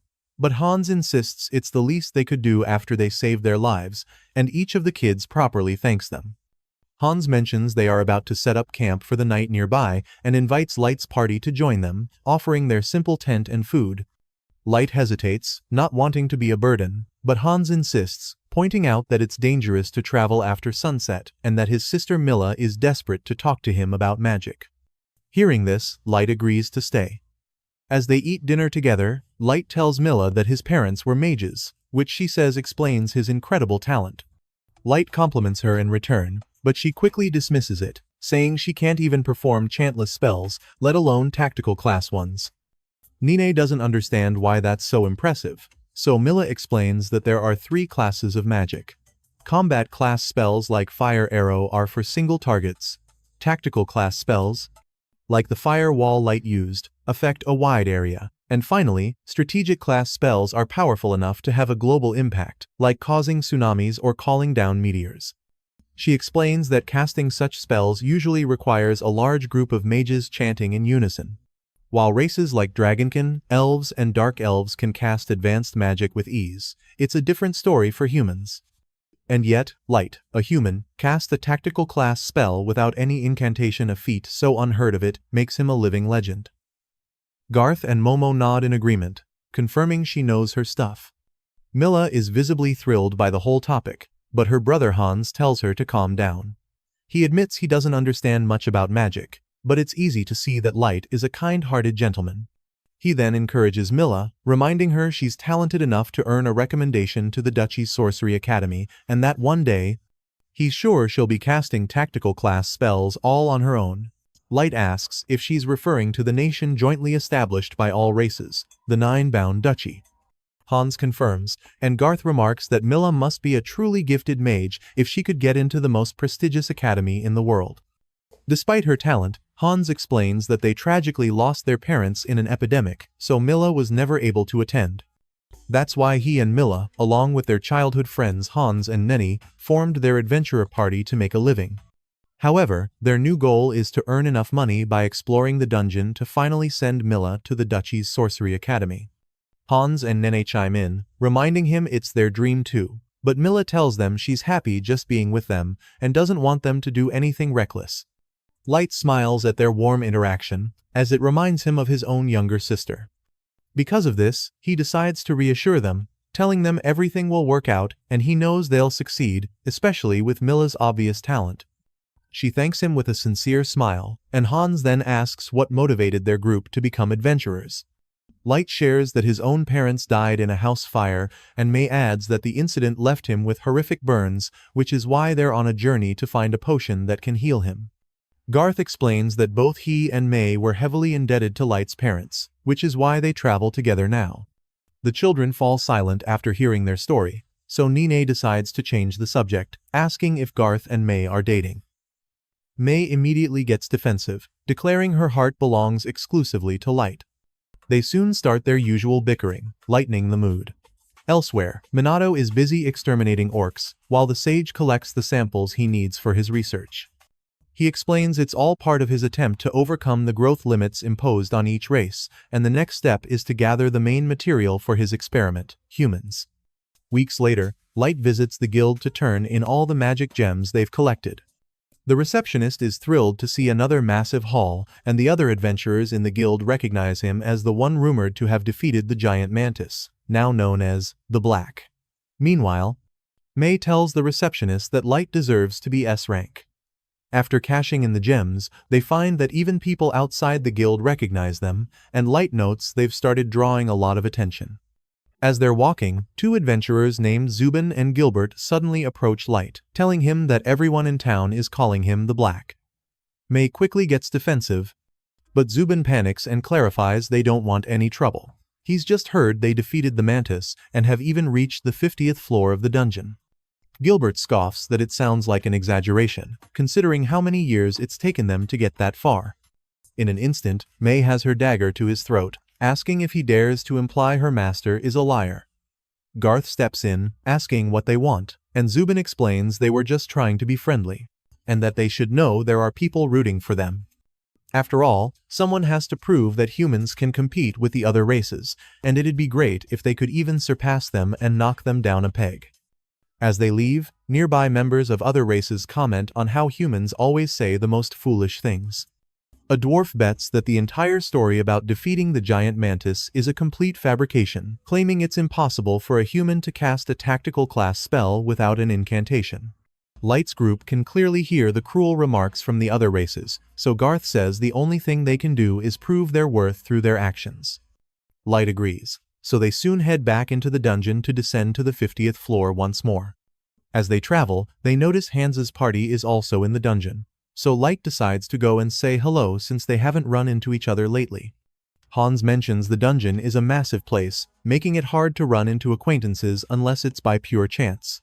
However, he says this is a good opportunity because Milla has something for him.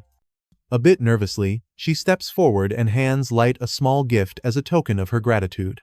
She explains it's a burn ointment, a recipe her grandmother taught her before she passed. It won't remove the scars, but she hopes it can at least help ease his pain. Light thanks her and graciously accepts, which makes Milla genuinely happy. Hans explains that his sister really wanted to repay his kindness, and this was what she came up with after much thought. Light is visibly moved by the gift and decides Milla deserves something in return. He secretly uses his ability to materialize a bracelet and gives it to her as a sign of his gratitude, telling her that her gift truly warmed his heart. Milla happily accepts the bracelet, promising to treasure it forever.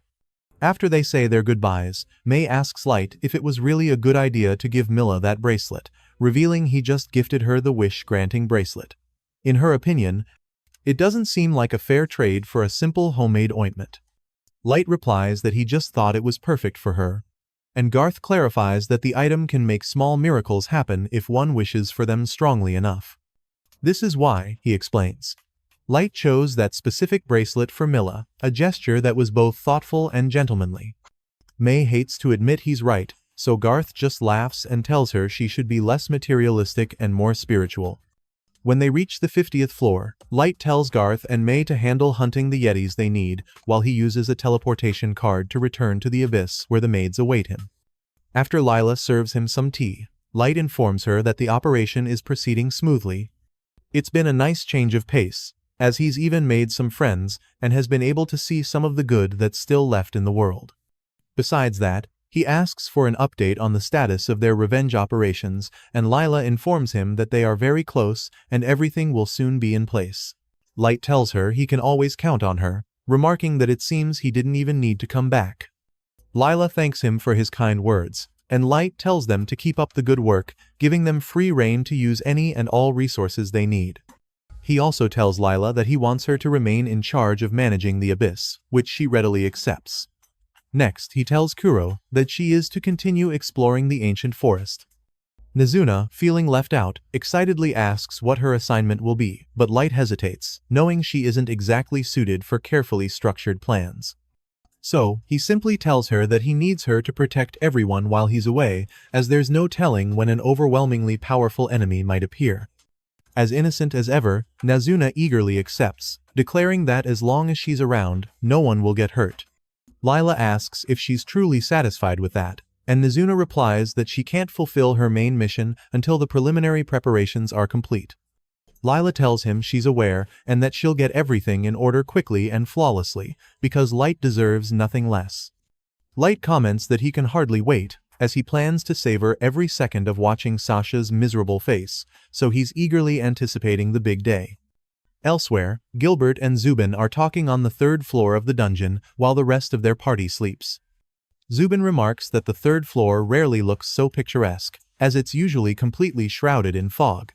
Gilbert agrees, saying it only looks like this once in a blue moon. With that said, Zubin decides to ask what his impression was of the black. He's heard that the masked man cast a tactical class spell without an incantation when they defeated the giant mantis. Gilbert replies that it has to be a lie, but Zubin reminds him that the witness who backed it up was a human girl. Gilbert clarifies that if it is true, then the black must be either a legendary knight or a reincarnated hero from ancient times. Zubin finally agrees, saying he hopes it's true because they need a champion to overthrow this rotten human-hating society. After their conversation, Zubin gets up and heads into the bushes to relieve himself, so Gilbert tells him to watch out for monsters. A short while later, Gilbert calls out to Zubin, telling him it's time to wake the other two for their watch shift. However, all he finds is Zubin's severed head on the ground as Minato complains about being kept waiting. Gilbert freezes, trying not to panic. He looks around and realizes all his comrades are already dead. They're camped in the middle of a swamp, so his men should have heard any enemy splashing as they approached, yet Gilbert's severed head lies on the ground with no signs of a struggle. Zubin deduces the killer must have used some kind of magic. Minato impatiently grinds his foot into Gilbert's head, but Zubin knows he stands no chance against the bloodthirsty elf. His only option is to escape and report this massacre to the Adventurers Guild. He quickly casts a spell to create a thick fog and flees, thinking Minato can't target him with magic without a line of sight. However, Minato closes the distance almost instantly and strikes him down. In that final moment of consciousness, Zubin realizes the elf made no sound because he was using a spell to float silently above the water. Suddenly, the sage Yanak appears and puts Zubin to sleep, reminding Minato that he had requested living humans, yet he went and slaughtered all but this one. Yanak explains that successful experiments are only achieved after numerous failures, which is why he requires more than a single human test subject.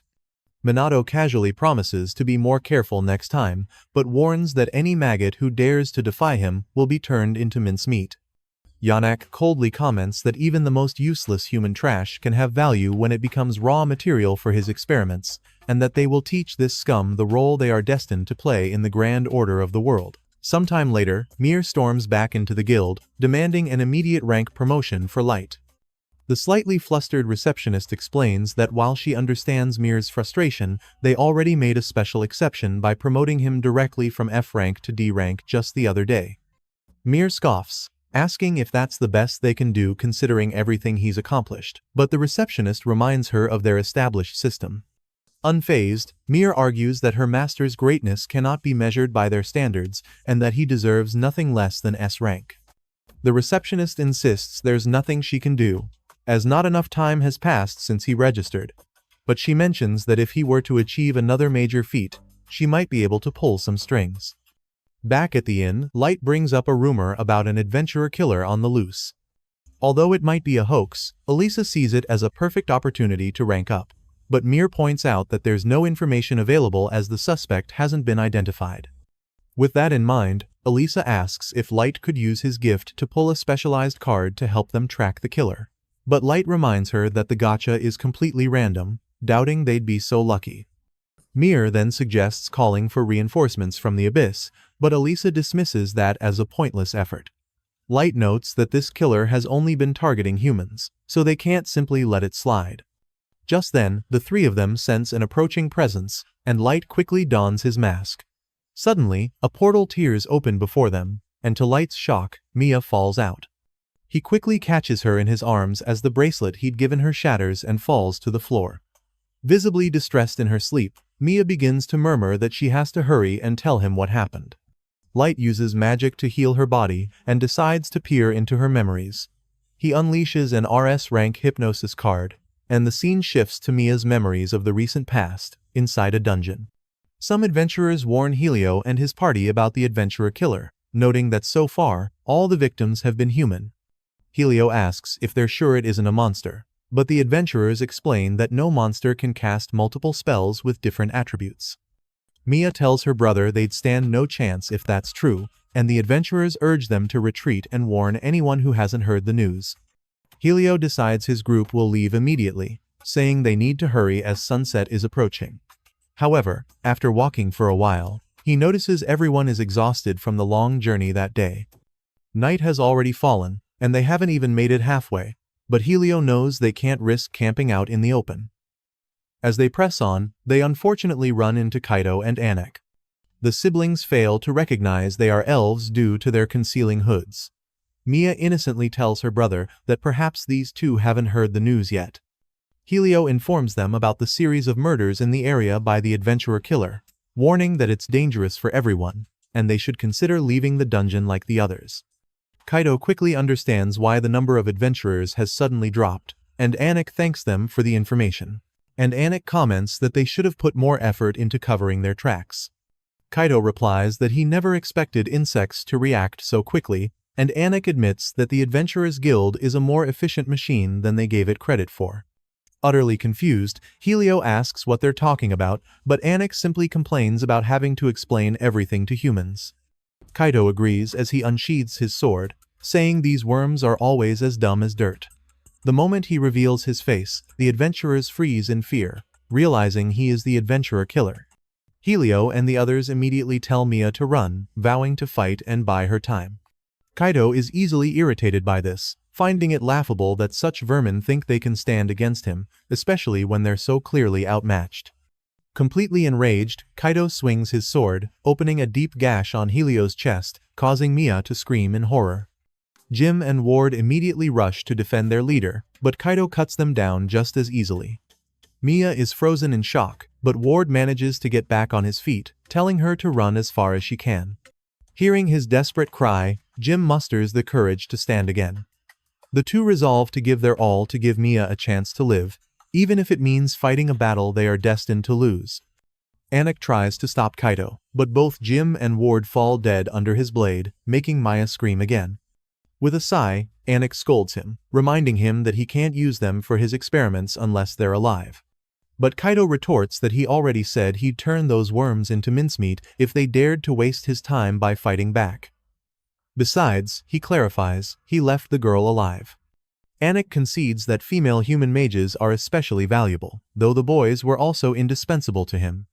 Kaido approaches Mia, promising to be more careful next time, but asks if he can have a little fun with her first. Uninterested, Anak tells him to do as he pleases, explaining he's beyond such base desires as long as he keeps her alive. Trembling, Mia tells him to stay away, but Kaido doesn't understand why she's so scared.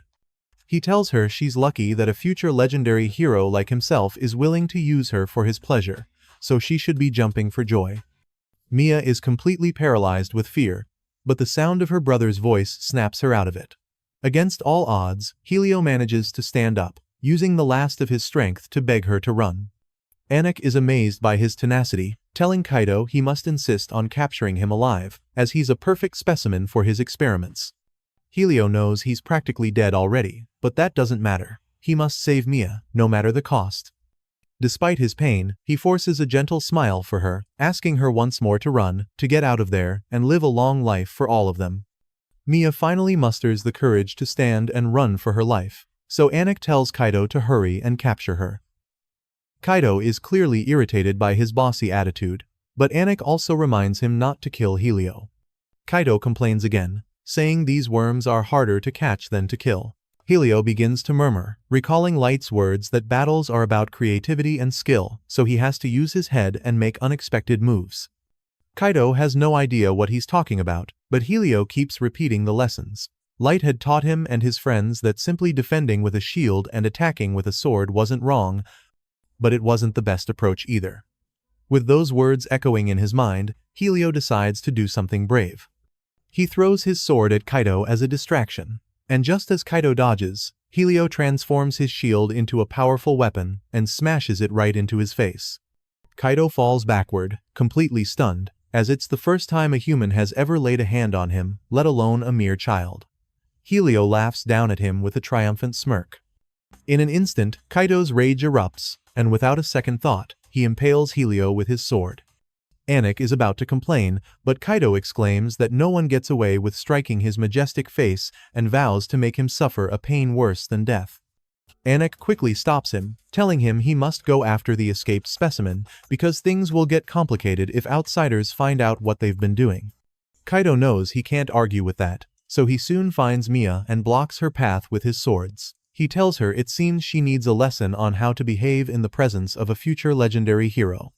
Mia freezes as Kaido explains that he can create multiple swords and control them at will, for he wields the Elven Kingdom's Phantom-class weapon, the legendary sword known as Grandiose. He creates several blades to prove his point, closing in on her and boasting that catching human worms is a simple task for him.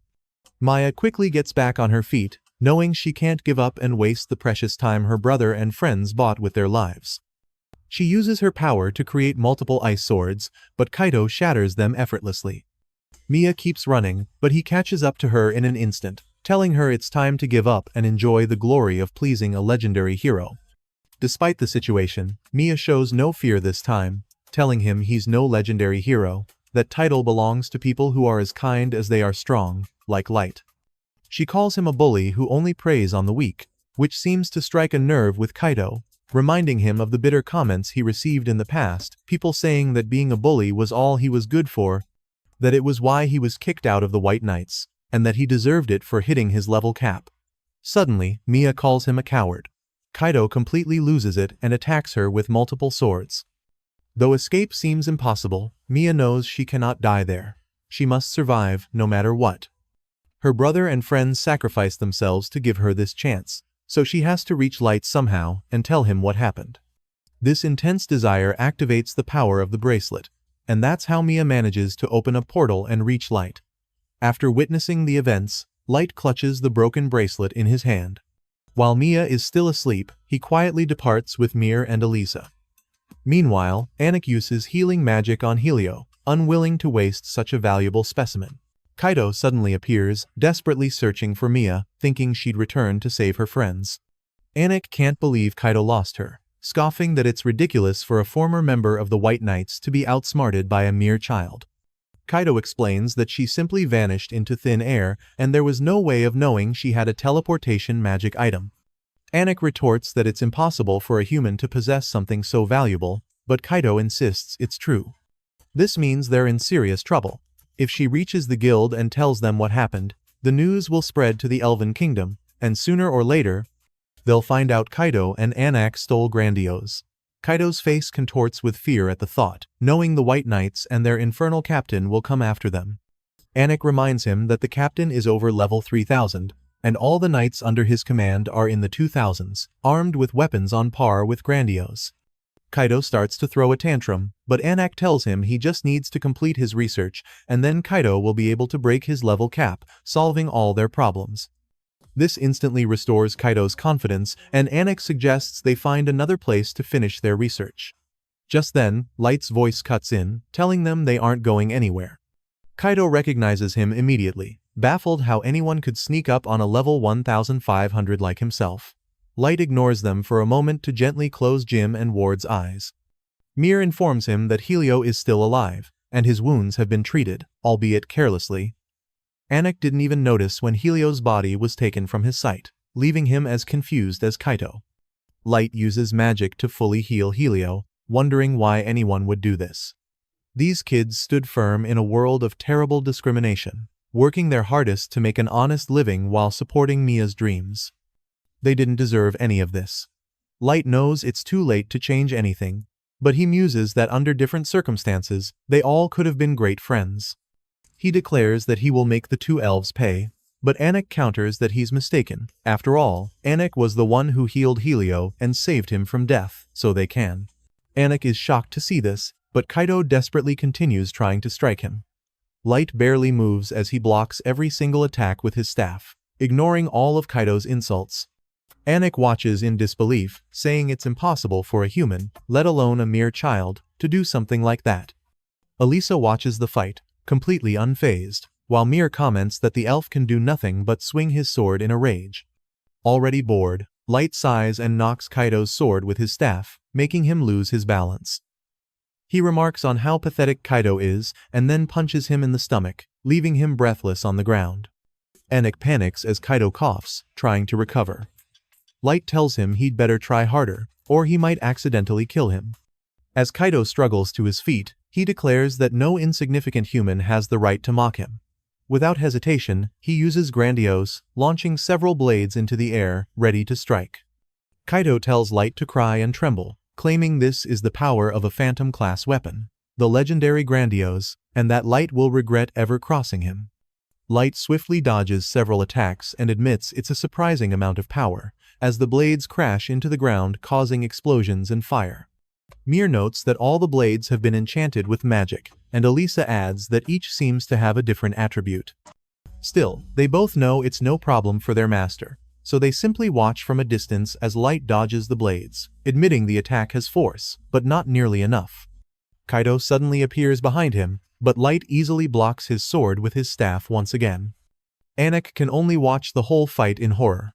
Kaido had summoned a decoy blade to sneak up on him, and yet the boy still parried the attack. He can't understand how a human could exist who can go toe-to-toe with an elf wielding a Phantom-class weapon. Kaido suddenly calls him a cheater, saying that although Light is dressed like a mage, it's clear he's actually a warrior. As he throws another tantrum, Light replies that he is indeed a mage, but Kaido insists that no mage could fight on equal footing with him. Light can't blame him for being confused, as he truly is one of a kind, and Mir chimes in that he is an unlimited card mage. Light decides to conjure several ice swords in the sky, each one completely destroying Kaido's blades.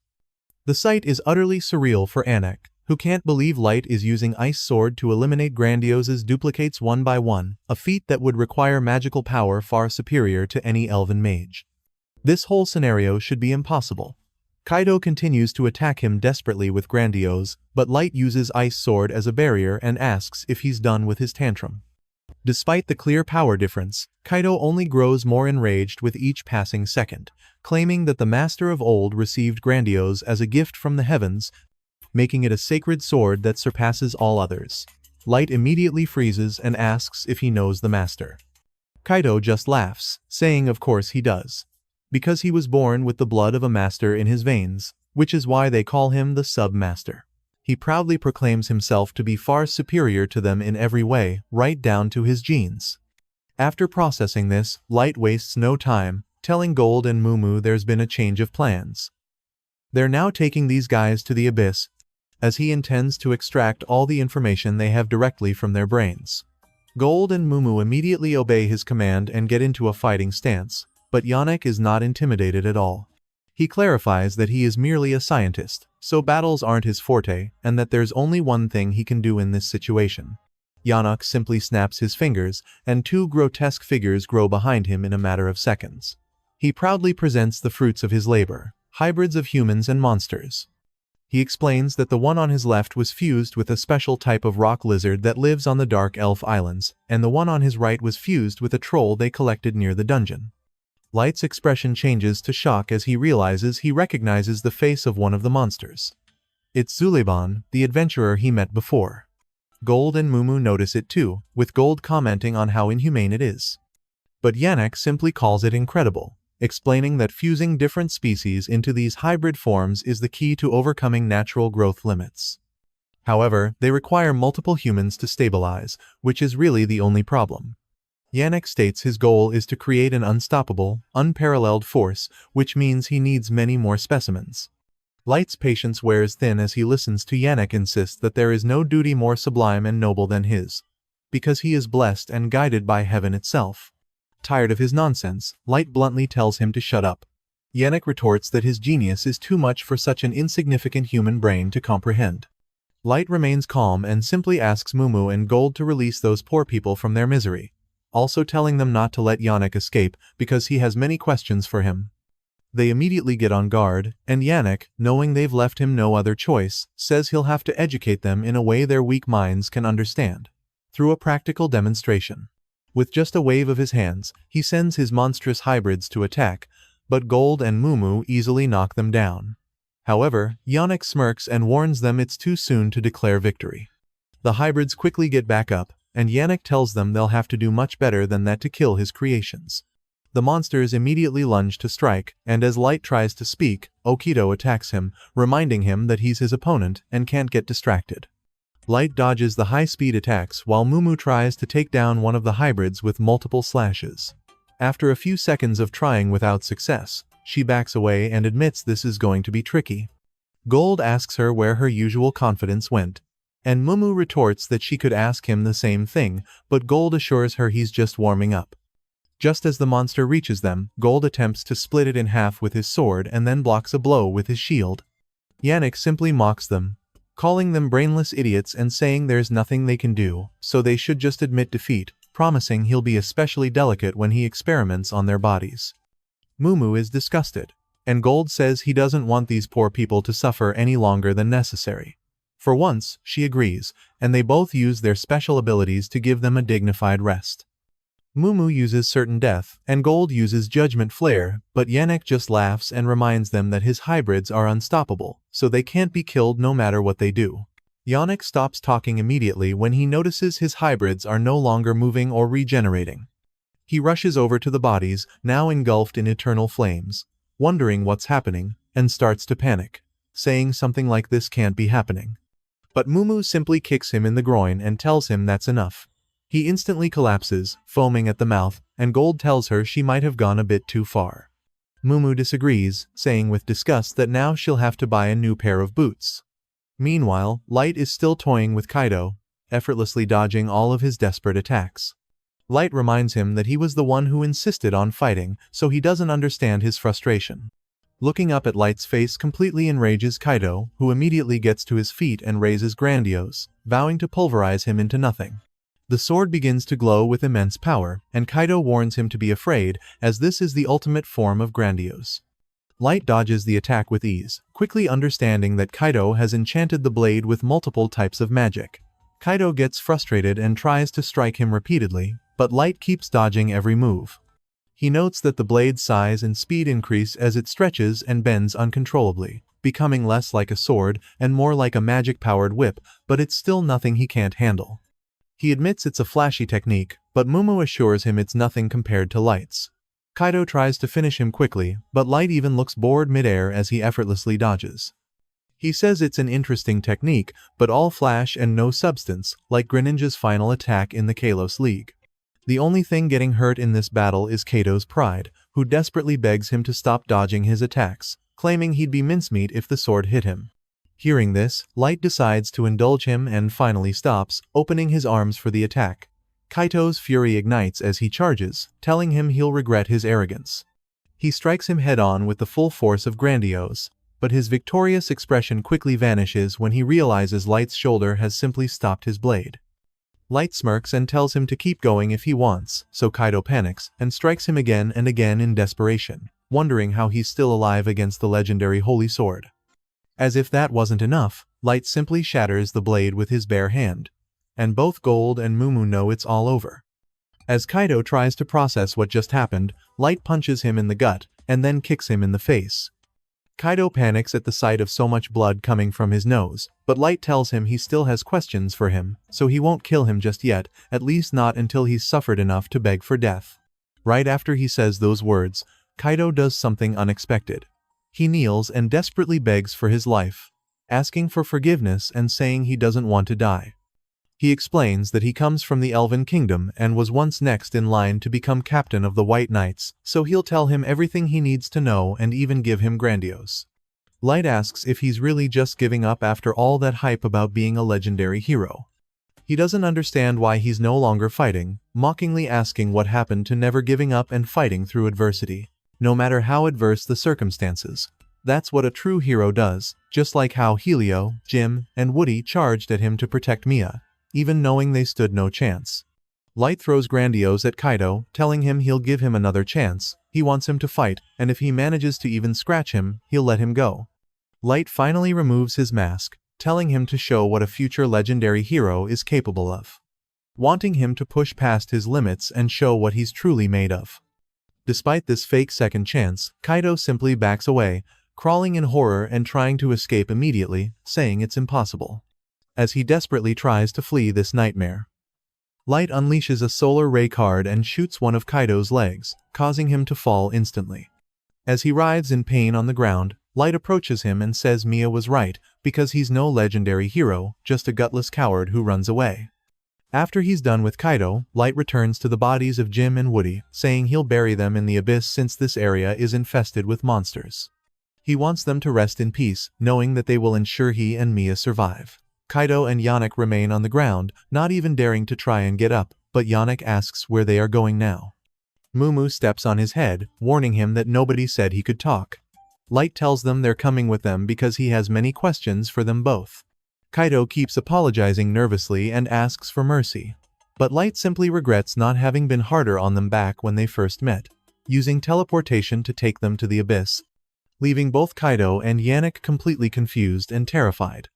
Light informs them that they are now in the deepest part of the abyss, because this is where they live. Kaido can't believe he lives in the world's most challenging dungeon, and Yannick calls it ridiculous, saying there's no way to get there from where they were. Mumu stomps on him again, asking if he dares to imply that Light is a liar. As she crushes him over and over, Ina and the other girls appear to welcome Light back. She asks what these strange creatures he brought with him are. Light explains they're a pair of criminals who conducted horrible experiments with humans that left many people dead. However, it turns out they know something about the Master, so he brought them here for interrogation. The atmosphere in the room immediately turns hostile as soon as the girls hear this. May asks Light to just say the word and she'll make them feel enough pain to regret being born. Eru says she'll gladly use every forbidden technique in her arsenal to force those scumbags to reveal all the information inside their pathetic minds. Yuki accuses them of sinning against her infallible Lord and Master, and claims they must suffer a lifetime of agony and despair to redeem themselves. Asuna agrees, saying they're about to get a good dose of pain for causing trouble for their master, and she has no intention of forgiving them. Kaido watches them from the floor and wonders who they are, because they're absolutely terrifying. Yannick is completely horrified too, knowing that all of them are far beyond their level and he can't even understand how such humans can exist. Light clarifies that no one can kill them until he has learned everything, what they know, so they must control themselves. The girls quickly accept his orders, so Light tells Gold he wants him to heal Helio, also asking Mumu to go with him as they are going to lay Jim and Woody to rest. Before they can leave, Yannick suddenly speaks up, desperately claiming he's a victim here, but Kaito denies it, insisting Yannick was the one pulling the strings. Light cuts them off, reminding them how they both paraded around like gods, crushing people they called worms, and that some of those people must have begged for mercy too, but they did nothing, so now they will receive the exact same treatment. A while later, Light returns to the inn just in time to see Mia waking up. He shows her Helio sleeping peacefully in the other bed and explains they were in time to heal him with magic before it was too late, so he's going to be fine. Mia asks about Jim and Woody, but Light can only hand her a lock of their hair, saying it was all they could recover. Holding the only thing left of her friends, Mia immediately begins to cry, but still manages to thank Light in a trembling voice. Light leaves the room to give her some space, starting to wonder if this is the consequence of leveling up solely for the sake of revenge, hating that he can't get the horrible sound of her sobbing out of his mind. The next day, he goes to the guild to provide information on the adventurer killer, and the receptionist tells him they can promote him directly to C rank. Light asks if that's okay, as he thought they needed to capture the killer to complete the quest. She clarifies it's no problem, since he brought back valuable information that an elf and a dark elf were behind the string of murders, and even better, he saved 2 potential victims. Light thanks her for the promotion, and then returns to the inn to speak with Mia and Helio, wanting to know if they've made a decision. Helio tells him they'll be leaving in the morning, but that they're truly grateful, as in the short time they've known him, he's done so much for them. Mia agrees, saying she can't thank him enough for everything. Light asks what they'll do now, and Helio replies that they're quitting being adventurers and returning to their hometown. Light mentions it's a shame, as he's sure they could find other adventurers to party with. Mia confesses that part of her is terrified to continue after what happened, but it was also her friends who gave her the courage to become an adventurer and go into the dungeon in the first place. Helio agrees, saying it doesn't feel right to form a new party without Jim and Woody, and besides, he wants to take what's left of them back home where they belong. Light understands completely but still asks what they'll do about the Magic Academy. Mia tells him she's going to study on her own instead, because she doesn't want to be a burden the next time they meet, so she'll dedicate everything she has to becoming a real mage. She shyly asks if they'll really have a chance to see each other again, and Light confirms it with a smile, saying he's looking forward to that day. She smiles happily and tells him she'll hold him to it, so it's a promise. After saying their goodbyes, Light watches them depart from the window, but Gold tells him not to worry, saying those two are especially diligent and pure of heart, so they'll surely adapt to their new lives in the blink of an eye. Mumu agrees, saying it will be great to see them again in the future. Light smiles and agrees, knowing that when the day comes that he can share the whole truth, he'll take them with him to visit the graves of Jim and Woody. Gold and Mumu stay at the inn, while Light decides to return to the Abyss to see the results of the investigation. Eru hands him the documentation, informing him that she used her forbidden magic to delve into every corner of their minds. They took all this information and confirmed it through various interrogation methods, which revealed no inconsistencies. The term submaster, like Kaido, is a general term for those who have a blood relationship with the master, and they are known for leveling up with relative ease. May mentions there seems to be a belief that the world could come to an end if the master isn't kept in check. Light doesn't quite understand that part, wondering if that's even possible when there's only one master. Eru tells him that this detail came from a conversation Kaido once had with the captain of the White Knights, but his memory was quite fragmented, making it difficult to draw conclusions, so they couldn't uncover a more solid lead. After all that, Light says there's no point in investigating further in that case, which means their only lead is the captain of the White Knights. He asks about the condition of Kaido and Yanok, and Eru snaps her fingers to open a portal and show him. Light decides it's time to get rid of them, so he prepares a card called Banquet of the Dead. In a matter of seconds, various creatures begin to devour Kaido and Yannick alive, giving them the terrible and painful death they deserve. Once it's over, Eru closes the portal and informs him that all the necessary preparations have been made and that they can initiate the revenge plan against Sasha the elf at any time. It will begin with the capture of the White Knights, because apparently all its members are submasters. And their vice-captain is also engaged to Sasha, which means he could be useful as a hostage.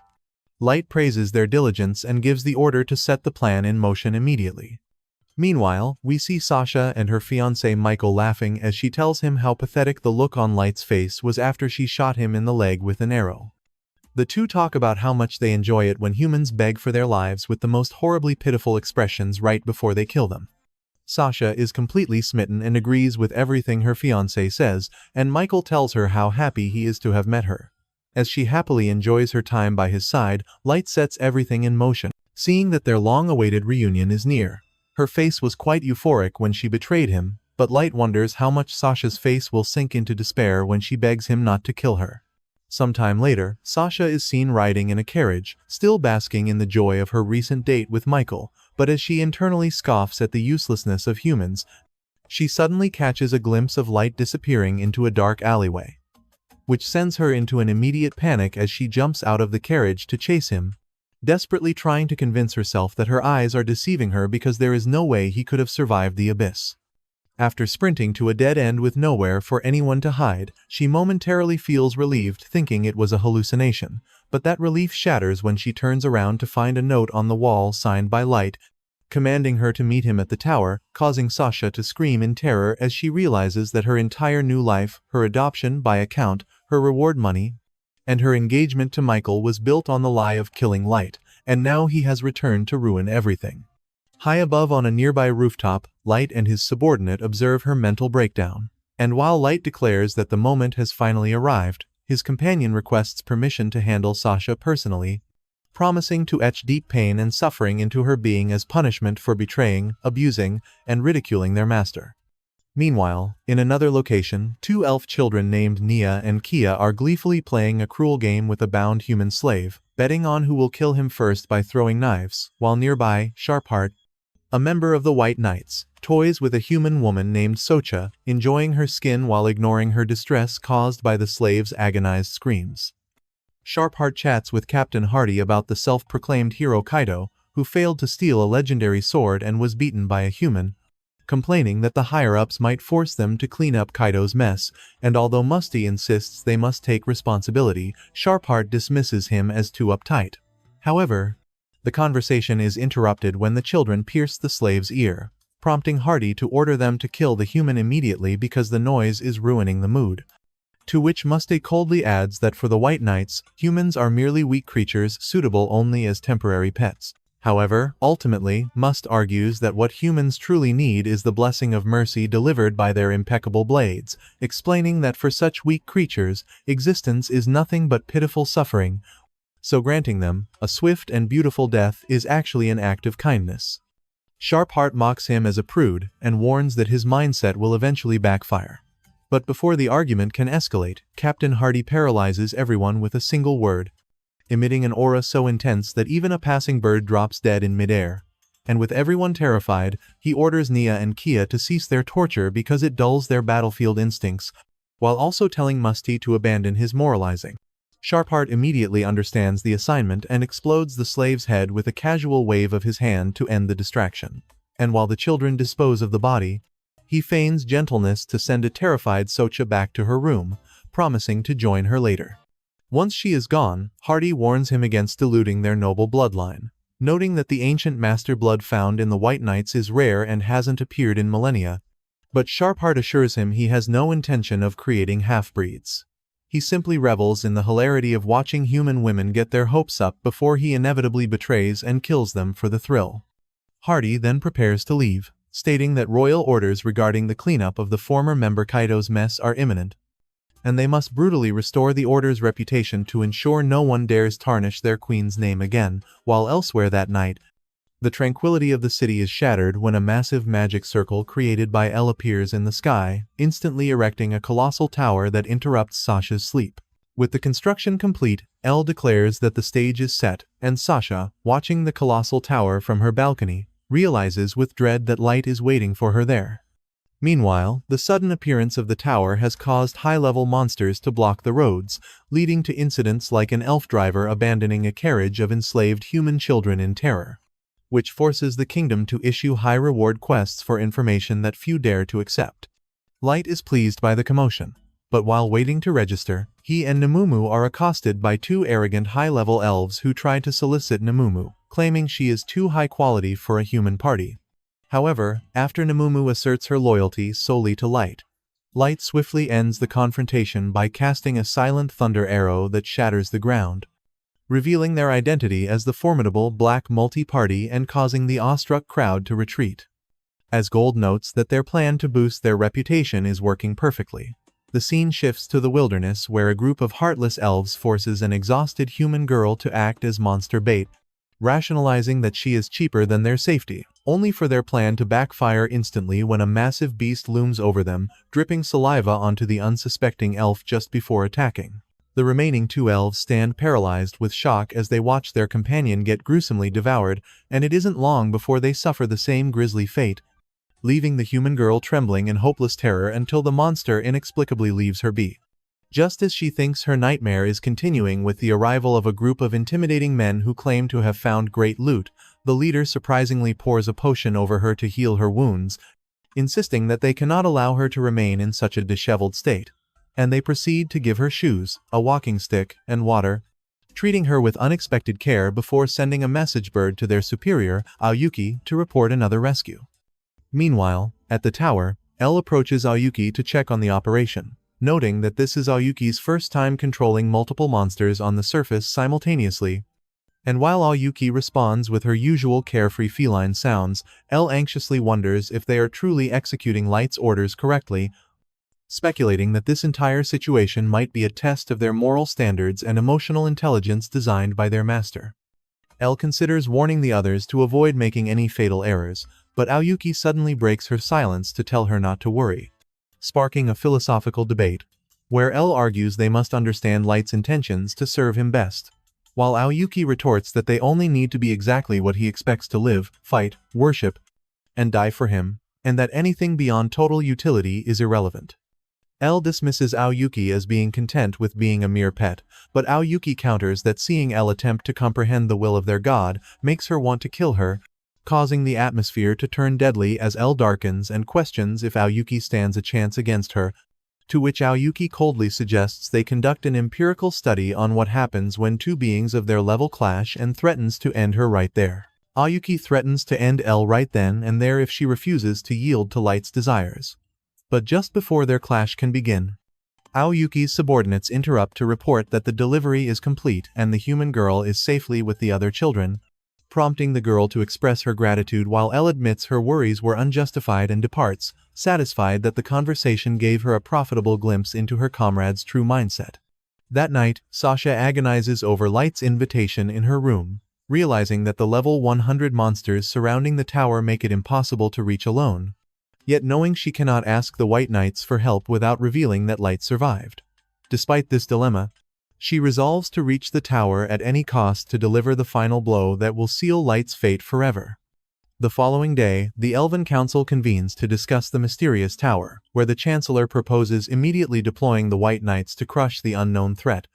But Captain Hardy retorts by questioning the Chancellor's sanity, arguing that using his elite forces without intelligence is like using a sacred sword to dig a hole, as even the sharpest blade is useless if it cannot hit its mark.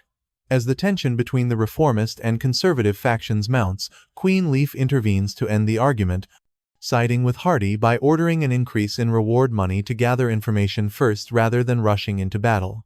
And once the meeting concludes and the others depart, Hardy thanks Leaf for rejecting the Chancellor's foolish plan, to which the Queen responds with maternal affection, revealing that Hardy is her son and assuring him that she would never put him in unnecessary danger.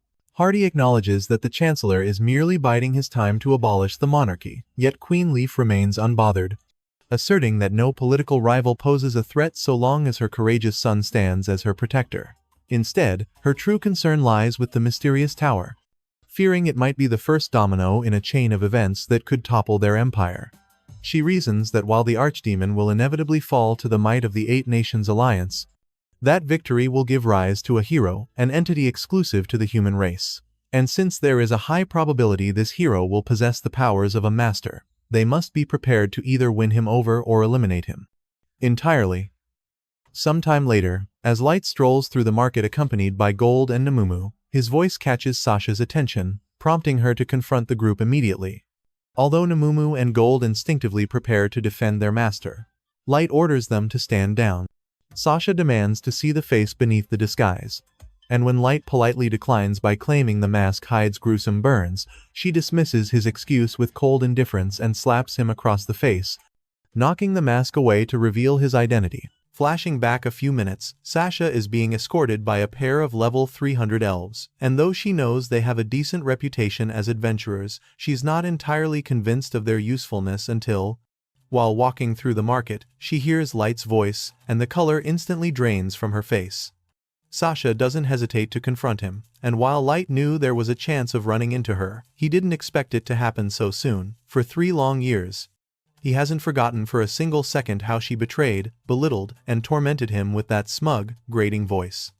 Still, he knows his moment hasn't come yet, as he has waited all this time to create the perfect time and place to deal with trash like her, so to achieve his ultimate revenge, he must remain composed for now, even as she slaps him, knocking his mask away.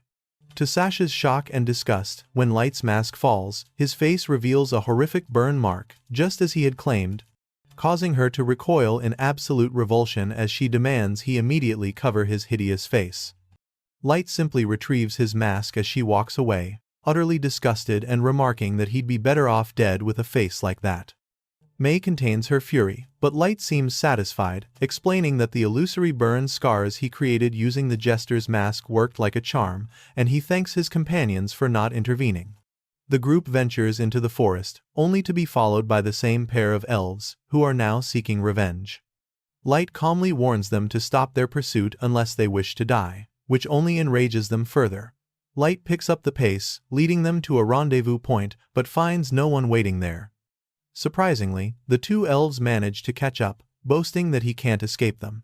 Light admits there's some bite to their bark, as he truly thought they would have given up. May mentions it's a shame they don't apply their talents to something more worthwhile, while another companion adds that using their gifts in such a petty manner has ironically led them to their own demise. The elves just laugh, claiming that Light's party are the only ones who will die today, and that being killed by them is a true honor they should be grateful for. Light sighs, knowing he has no choice but to call on Mera to take care of them. At first, no one appears, and the elves merely scoff, saying he can't get out of this with a simple bluff. One of them tells him he never should have messed with them because now they're going to put him 6 feet under, while the other clarifies that it's not too late for him to beg for his life. Of course, if he grovels just enough, they might just let him go. But just as the elf says that, Mera materializes right behind them, a malevolent grin spreading across her face as she remarks that their offer is a two-way street. After all, they sealed their own fate the moment they hurled those disgusting insults at her beloved master. And now, they will pay for it with their lives. The two elves are frozen in utter shock, completely unable to process what is happening, and they barely have a moment to react before Mera begins to mercilessly devour them, declaring that she couldn't care less how much they plead. Even May is visibly disturbed watching Mera swallow them whole, only to spit out their swords once she's finished. Light apologizes for the trouble, saying he hates to waste her time, but Mera just laughs it off, telling him not to mention it because even if they tasted like garbage, she would gladly devour 1,000 more of them for his sake. Bones, blood, and all. One of his companions remarks that while he acknowledges she's a valuable team member, her intensity definitely gives even him the creeps, to which May can only agree, though she's annoyed to admit it. Mera just laughs, clarifying that they are all friends here, so there's nothing to fear, she won't eat them. Just then, Iceheart, another team member, appears and agrees with Mera, stating that no one among them would ever consider Light's orders a waste of time, as their sole purpose in life is to serve him to the best of their ability. Susu, another member, nods in agreement, and her sentient weapon chimes in, concurring with Iceheart's words. Finally, Jack also appears, telling Light he can always count on him to have his back. Iceheart apologizes for their late arrival, explaining that she, Susu, Mera, and Jack are now officially reporting for duty. Light greets them with a smile, apologizing for burdening them with the task of being his escort, but Iceheart dismisses his apology, explaining that flying wasn't an option with so many adventurers around who might spot them. Light thanks them and asks them to take the lead. Iceheart then prompts Susu to speak now that their master is with them, but Susu merely nods silently again, not uttering a single word. Her weapon, Lack, speaks for her once more, apologizing for Susu's silence. Light reassures them it's fine, as he already knows her personality and doesn't want her to strain herself.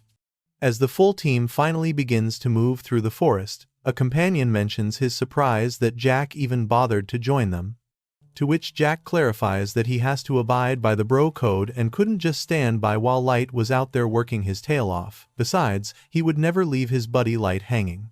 The casual remark causes him to freeze up instantly as all the girls glare at him with murderous intent. After all, no one speaks to their Light that way. Sensing the immediate hostility, Jack asks what's with the death glares, wondering if his little nickname for Light really bothers them that much, and he reminds the ladies that they're all on the same team, so there's no need for such formal titles.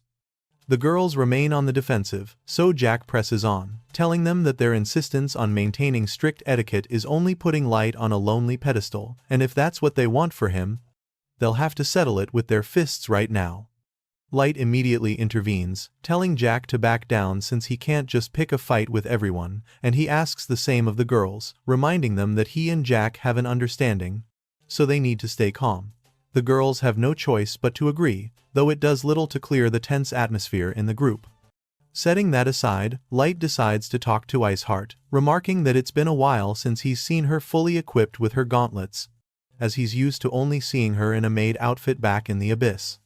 Iceheart explains, she's been learning the finer points of the maid's code under May, and it's been so long that even she feels strange wearing her armor now, which leads to her and Mera getting into a silly argument that thankfully helps lighten the mood. Meanwhile, another companion manages to improve Jack's mood by discussing training, while on the other side, Lack is the only one talking to Susu, warning her to show Light the proper respect or else Mera will gobble her up. Light knows Susu suffers from extreme shyness, making her sentient weapon the only one she can truly converse with. Watching them, Light asks May if Susu is a girl, as her profile listed her as androgynous. May, clearly having no idea what that means, confirms Susu is a girl and figures androgynous must be some kind of special skill. Light just makes a mental note to ask Ellie about it later, still unsure. When they finally arrive at the tower, Ellie, Nazuna, and Ayuki greet them excitedly, and Light removes his disguise.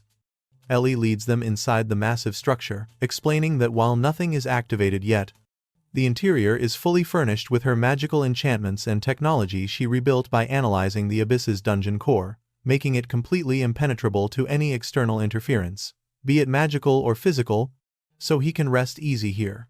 Ellie then introduces Light to a giant beast, casually explaining that it's one of her pets.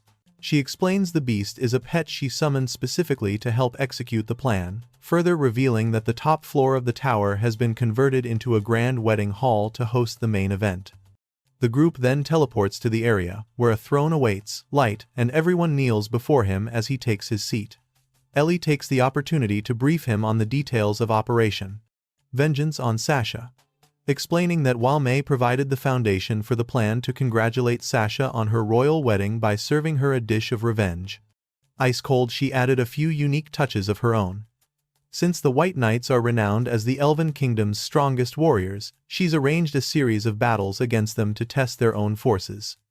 Once the battles are over, the White Knights will be captured. A move designed to weaken the Elven Kingdom enough for them to bend it to their will and extract any information they possess regarding the Master, while also allowing them to assess the military strength of neighboring countries. To that end, this tower will serve as their base of operations. Ellie then summons a shadow duplicate of Light in his disguise, explaining that while the operation is underway, this double will handle the task of raising the Black Motley's guild rank, allowing the real Light to wait comfortably and observe everything unfold until the main event kicks off. Light smiles, thanking her for her thoroughness and remarking that he can always count on her to have all the bases covered. Honored by his praise, Ellie mentions that Ayuki's beasts are luring Sasha towards them as they speak, and once she and her guests arrive, they will be greeted by her pet dragon. Upon seeing the monstrous dragon, Sasha immediately flees, knowing she's powerless and that only the White Knights stand a chance. Ellie shows Light the footage of Sasha's panicked retreat, assuring him she won't be back until she's fetched the White Knights, which will pit the Abyss's strongest warriors against the Elven Kingdom's strongest in a battle she guarantees will serve as the perfect prelude for him. Soon after, Sasha meets with the Elven Council, informing them that numerous snake-tailed creatures are guarding the tower's perimeter, believing them to be the reason other monsters were forced out of the ancient forest, and to make matters worse, a dragon has taken up residence there. None of the elves can believe a dragon has made its nest in the tower, as the presence of such a powerful creature could spell the end of their very kingdom. But Sasha desperately insists she's telling the truth, claiming she investigated the matter herself out of deep concern for her people. The Chancellor then mentions that a similar report had, in fact, already arrived from the Black Motley, the same guild that exposed the heinous crimes of its former member. He masterfully frames Sasha's actions as heroic, stating that out of love for her fellow elves, she braved the forest's dangers to gather crucial intelligence. Now, publicly pressured, Captain Hardy has no choice but to relent, declaring he will lead his White Knights to slay the dragon and solve the mystery of the tower once and for all.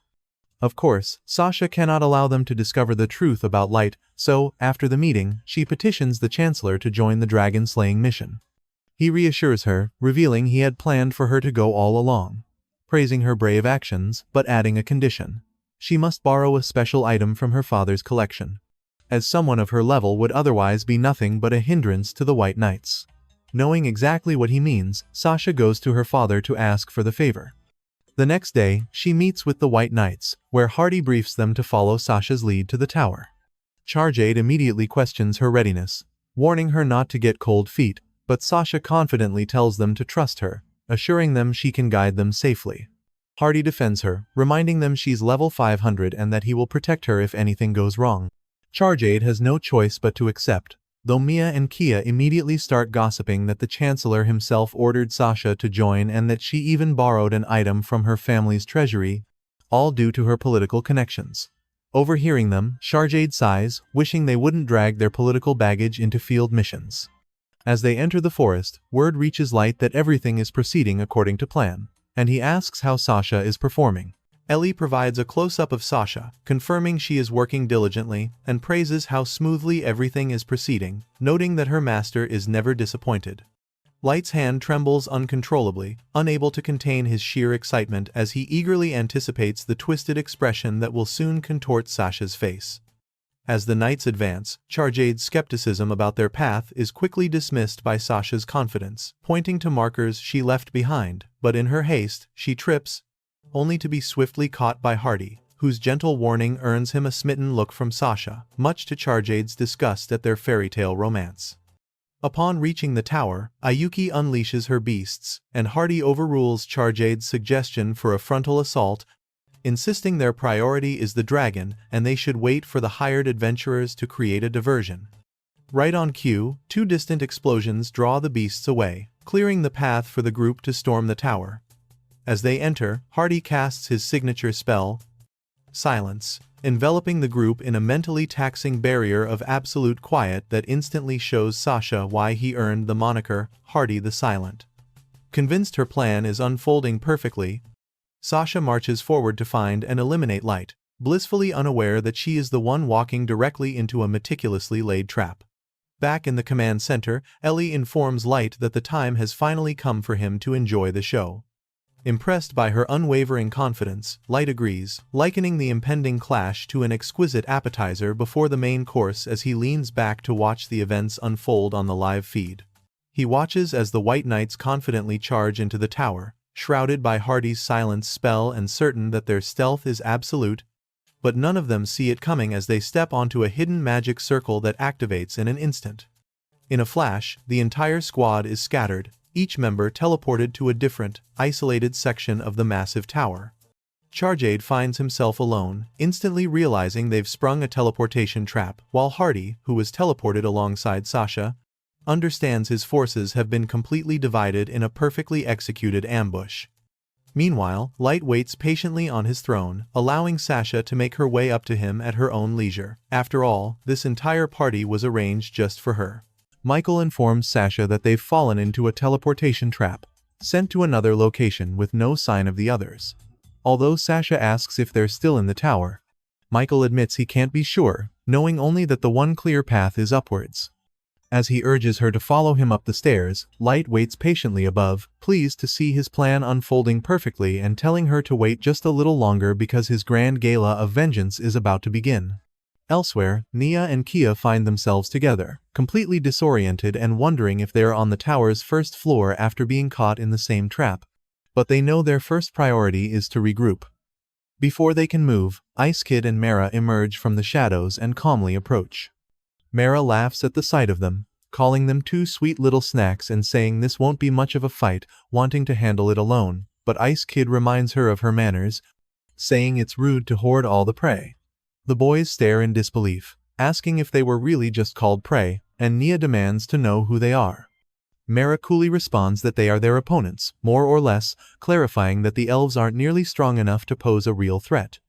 However, Ice Kid chides her for the overconfidence, warning that a cornered rat will bite the cat, and that even second-rate elves can cause trouble if underestimated. Clearly offended, the boys furiously draw their swords and charge, but Ice Kid and Mara simply sidestep the attack. Kia shouts that they are powerful submasters and members of the elite White Knights as they begin to leap at incredible speeds, trying to overwhelm the women. He calls them fools for thinking elves like them are second-rate and tells Nia to put them in their place. Nia agrees, and they clash swords with the girls before continuing their high-speed assault. Amused, Mara smiles and remarks that they're more like flying squirrels than rats. Still dangerously confident, Kia suggests they start by cutting off a few limbs, and Nia eagerly agrees, vowing to turn the girls into their personal playthings and torture them, just like they do with their human slaves. In another scene, a crestfallen Garrett stands completely alone, disappointed in himself and wondering how he failed to see the trap coming. More annoyed than worried by the teleportation trap, Garrett knows his captain will have his head for it later, so wasting no time, he turns and calls for whoever is hiding to show themselves and tell him what floor they're on. Yuzu silently emerges from the shadows, and though she says nothing, Garrett is immediately captivated by her appearance. Though it startles him, Garrett tries to play the gentleman, asking for her name and declaring himself to be her knight in shining armor. He's confused when Yuzu remains silent, but Luke, her weapon, intervenes, clarifying that his partner doesn't speak. Garrett is visibly stunned by the talking weapon, realizing she wields an intelligent firearm. Luke formally introduces them, adding that Garrett needn't bother remembering their names since they're about to tear him to shreds. Garrett just sighs in annoyance, lamenting that he not only fell for a stupid trap but now has to fight a cutie like her. Completely ignoring the threat, he smiles and tells Yuzu she's completely stolen his heart, even suggesting they put the fight on hold for other activities. However, Yuzu is utterly disgusted, and Luke informs him that she says he isn't her type, and that his very presence is making her nauseous. Unfazed, Garrett asks what her type is, vowing to become the man of her dreams. Luke explains that Yuzu's type is short, has black hair, and a face that matches a kind and brave personality, obviously describing light. Luke then quips that this ship won't be sailing, prompting a violent Yuzu to start smashing him against a wall as he complains she's going to bend his barrel. Sighing in defeat, Garrett laments that he really wished she would have fallen for his charms and chosen love over war. But since that's not an option, he'll have to take her by force. He uses an attack called Invisible Crossbow, firing an unseen bolt at her, but Yuzu effortlessly blocks it and counters with a blast from Luke. Garrett quickly parries the bullet, completely shocked that she could stop his invisible bolt and instantly retaliate. This only makes Garrett like her more, and Luke admits that not just anyone can counter one of Yuzu's shots like that. As Garrett prepares for more fun, we see Nia and Kia are still just leaping around, flying back and forth as if it's the only thing they know how to do. Mara once again calls them squirrels, but the boys don't take it seriously, boasting that the pillars give them the advantage, and that they'll show them what they're made of. While jumping, Nia and Kia create 2 magic circles and use a spell called Wind Slicer against them. Ice Kid and Mara swiftly dodge the attack, with Ice Kid noting they can cast chantless spells while moving at lightning speed. Mara seems unimpressed, saying that's pretty standard for elves, but as she says this, the boys appear behind her and use Wind Slicer again. The girls have to dodge once more, and Mara admits these squirrels do have some bite to them. Ice Kid tells her to keep her guard up as the boys mock them, claiming they're just getting warmed up and still have the upper hand. Meanwhile, Light's double saves a human from a monster outside the tower, with Nemo and Gold backing him up as they try to fight it. Nemo tells Gold to stay out of the way, but he reminds her that this is all a show, so she needs to stick to what they rehearsed. Nemo quickly composes herself, and Gold introduces their group as the Black Hodgepodge, here to save the day. Right after their introduction, the monster flees, and the two give chase, yelling that running is for cowards. The real Light observes from the tower, and asks Eli if he told them to do that. Eli tries to maintain his composure, saying he can only assume they came up with that ridiculous introduction themselves, and there's nothing they can do about it. Back with the boys, they continue to use Wind Slicer repeatedly from different directions, their speed enhanced by the pillars. The girls just keep dodging, and Mara wonders if this is their only move. Ice Kid doubts they can keep this pace up for long, but Kia smirks confidently, clarifying they can go for hours without breaking a sweat. Nia agrees, adding they can do much worse, then uses a Wind Slicer spell that scatters all over the place, leaving them with no escape. Somehow, Ice Kid manages to dodge the countless attacks and tells Mara they have to give them some credit for this, and Mara agrees that it's getting quite intense. Just as she says that, Kia stabs her with a knife while Nia slices off her arm with his sword. He laughs and tells Nia her right arm was the first to go, and Nia replies they should go for the other girl's legs next. After a few seconds, Mara simply picks up her severed arm and gets back on her feet, asking Ice Kid for her assessment. Ice Kid states that the boys' power level is now quite clear, and it's not what she expected. After all, they're the most pathetic group of wimps she has ever seen. The boys are immediately offended, with Kia demanding if she's joking while Nia reminds them they can't even land a hit. Mara interrupts, telling them to take a good look at their swords and pointing out that there isn't a single drop of blood. She clarifies that the knife never stabbed her and he never cut off her arm, she made it look that way herself. Mara then swallows her own right arm right in front of them, and a new one grows back in its place within a second. The boys are frozen in absolute terror at the grotesque display, but Mara just laughs, saying they haven't seen the best part yet. She then grabs both sides of her head and rips it clean off her body with total ease. As the boys stare, paralyzed with horror, Mera laughs and tosses her head into the air, juggling it for a moment. She explains that her body is an amalgam of several different creatures, so she can even juggle her own head if she wants. With both Nia and Kia petrified with fear, Mera decides to introduce herself properly as Mera the Chimera, a level 7777 ultra-rare card. Ice Kid follows suit, introducing herself as another ultra-rare card, Ice Kid the Frozen Firestorm Brawler, also level 7777. The boys obviously don't believe it, calling the level utterly ridiculous and insisting they won't fall for it since all the girls have been doing is running away. Ice Kid complains to Mera that her terrible acting made the whole thing unnecessarily stressful, and she was worried it would give them away. Mera just laughs, but the boys immediately charge at them again with Wind Slicer. This time, however, the girls don't even bother to dodge, and Mera taunts that her performance completely fooled them. Seeing their Wind Slicer do nothing, the boys decide to attack with their swords instead, for some reason thinking that will be a better idea. Once again, the girls stand their ground as Ice Kid tells them to wake up and Mera mentions that their attacks aren't even worth blocking. Completely terrified, Nia and Kia run for their lives, prompting Mera to prepare for her next move, readying Ice Kid's powerful Ifrit right fist. Meanwhile, Yuzu is on the run as Garrett continues to fire his invisible bolts at her, taunting her to fight back before he takes her down. Luke makes sure to warn Yuzu about every incoming attack, allowing her to dodge, but it's clear she's being cornered. Garrett smirks, telling her he's gotten her a gift and hopes she likes barrages. After unleashing his attack, Garrett admits he might have overdone it, but then realizes Yuzu is still standing, completely unharmed. As she simply dusts herself off, Garrett is stunned that she survived. Yet now he's even more smitten. Not only is Yuzu beautiful, but she's also formidable, which means he absolutely needs her as his girlfriend. Garrett then mentions Light's name, knowing he's the one Yuzu is pining for, and tells her she should forget about that loser and let him show her the world. Luke immediately panics, knowing what's coming, and warns Garrett he's just jumped off a cliff. For the very first time, Yuzu speaks, and it's only to declare his death sentence. At the same time, Nia and Kia slam into a wall, and Kia suggests they run along it until they find an exit, but Nia stops, saying something feels off. Just then, an intense wave of heat hits them, and they realize the entire floor is turning into a sweatbox. The room gets hotter by the second, and Kia exclaims they'll be burned alive at this rate. They decide to put up defenses and instantly erect a massive ice wall, but it begins to melt just as quickly. Wasting no time, they create another ice wall, desperately trying to save themselves, but the ice vanishes in an instant as Ice Kid only increases the intensity, completely incinerating them.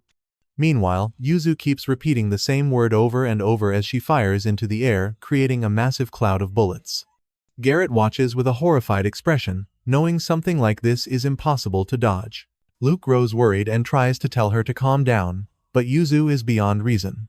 Without hesitation, she unleashes a volley of bullets, forcing Garrett to flee in a panic. Knowing it's time to go all out, he casts a spell called Showerment, which blows the incoming bullets away. Despite his efforts, one bullet hits his shoulder, and for some reason, a wave of pain shoots through his entire body. He quickly realizes her bullets can inflict status ailments, but it's too late to react as a second bullet hits him, causing confusion. Garrett's body is then riddled from multiple directions, suffering from countless status effects. Meanwhile, Ice Kid nervously approaches the Scorched Elves, but Mera reassures her, saying they're alive, more or less, thanks to Eli's enchantment, otherwise, they'd be a pile of ash. Still, Ice Kid complains, unable to believe they dropped like flies the second she got serious. Clearly unhappy that it wasn't a real test of her strength. Mera clarifies that it served its purpose, asking her to imagine what would have happened if they had attacked the surface without knowing how they measured up. As they talk, one of the elves weakly cries for help, but Mera tells them this is where the real suffering begins, and that they will be reduced to nothing. She grabs them by the feet and hoists them into the air. The elves beg for mercy, but Mera asks them what they did to all the humans who pleaded for their lives, assuming they ignored them and just killed them for fun, so perhaps that's what she'll do right now. They try to apologize, but Mera cuts them off and forces them to swallow snakes. She explains that their dear master gave them very specific orders. to interrogate them for information while inflicting enough pain and anguish to make them bitterly regret every horrible thing they've ever done. As she speaks, the elves' bodies are completely engulfed by snakes, subjecting them to gruesome torture. Nia and Kia aren't the only ones suffering, as Garrett is already on the ground, riddled with bullets. Completely paralyzed and in agony, he too begs for help, but Yuzu is nowhere near finished with him. Still repeating the same word, she violently and mercilessly stomps on his head, even as Luke tries to beg her to stop, reminding her they aren't supposed to kill him. Yuzu ignores him and only stops when Luke tells her she's flashing her crotch at Garrett, which makes her immediately jump back in embarrassment. Luke scolds her for taking him out of the fight before they even had a chance to fully test their powers. Yuzu panics, realizing she completely forgot Light's orders, and tries to check on Garrett to see if he can get up. Luke tells her to give up, saying Garrett is too broken to fight now, even if he's still alive. Overwhelmed by her blunder, Yuzu starts to cry, so Luke tries to comfort her, saying Light won't be angry with her for this. Meanwhile, Light watches the whole scene with a smile, assuming the fight is over. He wonders how Sasha is doing, and Eli asks if he wants him to show her. Light declines the offer, preferring to savor the moment he sees her in person when he opens the door. As he speaks, Sasha and Michael continue their climb, with Michael mentioning he has a feeling they're being guided along this path. Sasha only wonders when Light will finally appear, clearly eager to kill him once and for all. Elsewhere, in the tower, alone Must realizes they were teleported by magic. Suddenly, Jack appears, confirming his suspicions. Must remarks that it's rude to keep a guest waiting, and Jack apologizes, adding that the good news is they are the only ones attending this meeting. He then introduces himself as the ultra-rare card, Jack the Iron-Blooded Barrigator, level 7777. Must simply scoffs in his face, asking if he really expects him to believe that. Jack tells him to believe what he wants, because all that matters is that they're going to fight, and the last one standing wins. He clarifies that picking on the weak isn't his style, so he'd prefer it if Must just threw in the towel now. Must doesn't take him seriously, calling the level 7777 claim completely detached from reality. Even if Jack looks jacked. Jack informs him he's not the type to lie and tells him to just use appraisal and see for himself. When Must remains silent, Jack asks if he doesn't have the skill, which clearly hits a nerve. Must gets defensive, saying he doesn't need a skill like that because defeating them is much faster. Jack prepares to fight, saying he's willing to let his fists do the talking as Musty immediately lunges at him, but Jack effortlessly parries his weapon aside, telling him he's too slow. Enraged in mere seconds, Musty attacks furiously again and again, wondering how Jack is deflecting all his strikes as if they were nothing. Since he's using his full strength power, that's enough to give even the captain of the White Knights trouble. Musty tries an even more powerful attack, but Jack sends him flying with a simple flick of his fingers. He gets back up, declaring that he has a duty to the Elven Kingdom and refuses to die here. But Jack recalls hearing about their twisted idea of helping people. Since they consider humans powerless and miserable, they save them by exterminating them like insects. Must confirms this, saying humans are so weak, pathetic, and ugly that a quick death at their hands is the pinnacle of happiness. Not understanding this logic at all, Jack watches as Must ends the conversation and brandishes his weapon, the strong-arm halberd, sacrificing a piece of his own life to gain the power to win. Despite this desperate power-up, Musty is left frozen when Jack stops his ultimate attack with a single hand. Reminding him why he's called the Iron-Blooded Barricade, Jack's entire body becomes covered in unbreakable armor, and he boasts that he's now harder than diamonds. Musty screams in a final rage, but his weapon shatters instantly upon contact. With that, Jack ends the fight, delivering a skull-crushing blow that takes Musty out in seconds. Picking him up, Jack confirms Eli's magic worked since he's still alive and wonders if the others have finished their fights too. Right on cue, we cut to another scene where Hardy is about to face May the Executioner, the strongest of them all. Hardy immediately understands that Nasuna has come to challenge him, the strongest of the elves, and she excitedly explains that her master wants to see how she stacks up against other warriors. With a single glance, Hardy can tell she's a seasoned fighter despite her youthful appearance, which can only mean her master is even more powerful. Still, that hardly matters to him, as the pinnacle of power. He's confident that no one can possibly defeat him. Hardy unsheathes his sword and gives her a thorough analysis, noting that every single piece of her equipment, from her sword to her armor, is imbued with an immense amount of magical power. As Nasuna swings her massive blade, clearly eager to fight, Hardy knows the way she effortlessly wields it suggests she possesses near superhuman strength. So he decides to test that theory first. Nasuna, seeing him just standing there silently like a creep, warns him that if he doesn't make a move, she will. Without giving him a moment to react, she unleashes a devastating slash. Hardy is frozen in shock as the attack cleaves right through his sword and shoulder, obliterating a section of the tower wall behind him in the process. He collapses instantly, leaving Nasuna utterly bewildered, to the point where she even walks over and pokes his body with her sword to see if he's still alive. When he doesn't move, she instantly starts to panic, just as Eli contacts her from the throne room, scolding her for destroying an entire wall. Nasuna nervously tries to deny it, but Eli reminds her that she was perfectly clear about the tower's importance and its direct link to her mana reserves. She had even specially designed and reinforced the 4th floor for Nasuna with extra strength enchantments, but apparently, even that wasn't enough to handle her raw power. Nasuna's eyes well up with tears, whining that Eli doesn't have to yell, but Eli retorts that she now has to spend a ridiculous amount of mana to repair the damage. As the wall is quickly repaired, Nasuna finally understands her mistake and apologizes. Eli calms down slightly, warning her that she must learn to control her strength, otherwise, she's destined to fail, light when it matters most. Having learned her lesson, Nasuna apologizes again, promising to be more careful next time. Hardy immediately understands that Nasuna has come to challenge him, the strongest of the elves, and she excitedly explains that her master wants to see how she stacks up against other warriors. With a single glance, Hardy can tell she's a seasoned fighter despite her youthful appearance, which can only mean her master is even more powerful. Still, that hardly matters to him, as the pinnacle of power. He's confident that no one can possibly defeat him. Hardy unsheathes his sword and gives her a thorough analysis, noting that every single piece of her equipment, from her sword to her armor, is imbued with an immense amount of magical power. As Nasuna swings her massive blade, clearly eager to fight, Hardy knows the way she effortlessly wields it suggests she possesses near superhuman strength. So he decides to test that theory first. Nasuna, seeing him just standing there silently like a creep, warns him that if he doesn't make a move, she will. Without giving him a moment to react, she unleashes a devastating slash.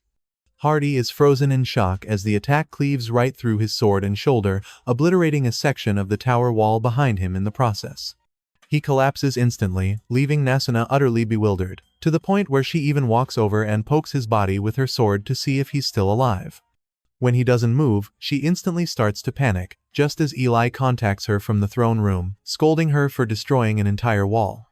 Nasuna nervously tries to deny it, but Eli reminds her that she was perfectly clear about the tower's importance and its direct link to her mana reserves. She had even specially designed and reinforced the 4th floor for Nasuna with extra strength enchantments, but apparently, even that wasn't enough to handle her raw power. Nasuna's eyes well up with tears, whining that Eli doesn't have to yell, but Eli retorts that she now has to spend a ridiculous amount of mana to repair the damage. As the wall is quickly repaired, Nasuna finally understands her mistake and apologizes. Eli calms down slightly, warning her that she must learn to control her strength, otherwise, she's destined to fail, light when it matters most.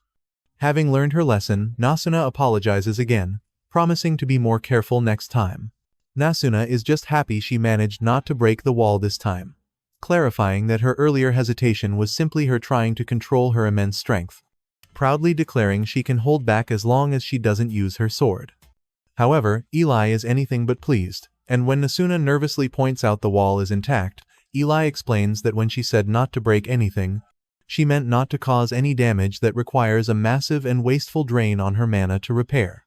This sends Nasuna into tears again, and during her tantrum, she calls Eli a harpy, a word she apparently picked up from the gossiping fairy servants, much to Eli's exasperation. Once the wall is finally repaired and Hardy slumps to the floor, Eli orders Nasuna to pick up that piece of trash behind her and return. She then apologizes to Light for the commotion, explaining she was only trying to teach Nasuna the importance of control, but Light brushes it off, his concern focused entirely on her well-being, knowing how much mana the repairs must have cost. Eli reassures him that the sudden mana drop only left her a little weak in the knees. Just then, Yuki announces that it's almost time, prompting Light to tell everyone to be on their best behavior as he dons his mask in anticipation of his guests. Right on cue, the main course of the evening, Michael and Sasha arrive at the door, which swings open on its own as if expecting them. Light offers a gracious welcome, and while Michael assumes he's the master of the tower, Sasha is shocked to recognize the human before her as the boy with the burn scars. Her shock deepens when Light addresses her by name, remarking that it's been a while. When Michael asks if she knows him, a flustered Sasha denies it, claiming she'd only seen him around town once. Visibly disgusted, she demands that Light stop acting so familiar and asks how he even knows her name. Light simply chuckles, telling her that her words cut deep, because not only are they old friends, but she used to absolutely adore and dote on him. Sasha scoffs indignantly, questioning why she would ever dote on a disgusting human, but her protests die on her lips as Light removes his mask, calmly suggesting that this might just jog her memory. Sasha begins to tremble, utterly speechless as her expression shifts to one of pure, unadulterated horror as the realization of who he truly is crashes down on her. He tells her it's been 3 long years, but a disbelieving Sasha can only stammer, asking what happened to the horrific burns on his face and how he hasn't aged a single day. Light chillingly explains that the burns were merely an illusion, and that he has purposefully halted his own aging to keep the memory and the pain of his betrayal eternally fresh. While Sasha struggles to process this, Michael quickly puts the pieces together, realizing this is none other than the master candidate she claimed to have killed all those years ago. Before Sasha can respond, Light lays out his story. How he was thrown into a teleportation trap, sent to the bottom of the abyss, and how he clawed his way back, driven by a singular purpose to exact his revenge and uncover the truth behind why he was targeted. He gestures to Eli and Yuki, crediting them as part of the reason he survived his ordeal, before turning his cold gaze back to Sasha, informing her that she is the next target on his list, that this entire grand stage was set up just for her, and tauntingly asks if she's enjoying the show. While Sasha can only stare in abject terror, Michael erupts into maniacal laughter, declaring that she is a goddess, blessed by fortune. He explains, this isn't a disaster, but a golden opportunity. They've just cornered the very human who attacked the kingdom with a dragon. By killing him and seizing the magic of his tower, they'll skyrocket to the highest echelons of power in the royal court. When Sasha panics that everyone will discover her lie, Michael dismisses it as a trivial detail they can simply keep to themselves. All that matters is completing their mission. His words are enough to steady Sasha's nerves, her initial terror replaced by a renewed, arrogant confidence. She sneers at Light, telling him she's had enough of his theatrics and asking if a piece of vermin like him truly believes he has any right to revenge, telling him not to make her laugh. You'll regret your own stupidity in the fires of hell. Sasha declares, but Light calmly rises, grabs his staff, and instructs Eli and Yuki not to interfere, no matter what happens, quipping about how his level 9,999 stats make the outcome a foregone conclusion. The girls obey, and Light slowly advances on Sasha and Michael, declaring it's time to give them their wedding gift, the ice-cold dish of revenge they so richly deserve. Sasha merely scoffs, boasting that she's already surpassed level 500, and that humans are losers who never amount to anything, before revealing a special item, an ocarina. Light watches with mild curiosity as she begins to play, summoning 2 powerful-looking angels from magical circles on the floor. She explains that it's a phantom-class weapon of the elven nobility, the angelic ocarina, and smugly announces they will annihilate him with their bonds of love. The first angel attacks, and Light easily dodges, noting that it must be fairly strong to crack the tower's floor, but still nowhere near enough to defeat him. His counterattack is immediately blocked by the second angel's sacred shield. When the angel manages to withstand his initial assault, Light decides to ramp it up, effortlessly shattering both the shield and the angel's arms. He thought that would be enough to wipe them both out, but the third angel promptly casts a healing spell, fully restoring its companion. Light quickly sizes up the situation, an attacker, a tank, and a healer, a complete party composition straight out of an Overwatch lobby, which only makes things more interesting for him. Sasha is in complete disbelief, unable to comprehend how Light could possibly be this strong, insisting he's nothing more than a level 15 human. Light casually replies that he forgot to mention he's done a little training to get stronger before revealing his true level. 9,999. Sasha is utterly horrified, but Michael calmly tells her not to fall for his cheap tricks, assuring her that reaching level 9999 is patently impossible and that Light's power must come from some hidden magic item. His words are enough to steady her once again, and she decides to trust him. With renewed confidence, Sasha commands her angelic knights to attack once more. Light simply tells them to behold this as he unleashes a flurry of spell cards. Dust Press, Shadow Dance, and Fire Squad. In quick succession, he disorients the angels with dust, ensnares them with shadows, and then incinerates them with potent flames, following up with an ice edge and fire arrow for good measure. But just as his attacks are about to connect, Sasha plays her ocarina again, completely nullifying all the damage. She laughs in his face, gloating that the angelic ocarina can summon the knights an infinite number of times without consuming any of her mana. Admitting the ocarina is more annoying than he anticipated, Light decides to go for the summoner directly, instantly teleporting right in front of Sasha. He swings his staff, but before it can land, Michael leaps in, blocking the attack with his shield and warning Light to stay away from his fiancée. Impressed that the shield could block his attack, Light's momentary surprise turns into shock as the shield begins to glow, unleashing a blast of energy that sends him flying across the room. As Eli and Yuki cry out in concern, a baffled Light wonders what just happened, knowing it wasn't a spell. Michael laughs, revealing another elven noble treasure. The Shield of Blessing and Retribution, which absorbs and reflects any attack from those foolish enough to challenge the gods. To make matters worse, it also drastically boosts the stats of its wielder and their allies. As he speaks, the angelic knights break free from their bonds, and Sasha taunts Light, declaring that with Michael protecting her, she can summon them over and over again, leaving him powerless. Michael agrees, stating the battle was over before it even began. Sasha cruelly mocks Light, comparing him to a helpless little insect and asking how it feels to be so utterly frustrated. To her surprise, Light simply begins to laugh uncontrollably. Michael dismisses it as the predictable breakdown of a human facing overwhelming despair. But Light, after thanking them for the good laugh, promises to return the favor by showing them what true despair looks like. Recognizing the terrifying shift in his demeanor, Eli and Yuki frantically try to stop him, but their pleas fall on deaf ears as Light begins to chant, initiating the primary soul seal cancellation.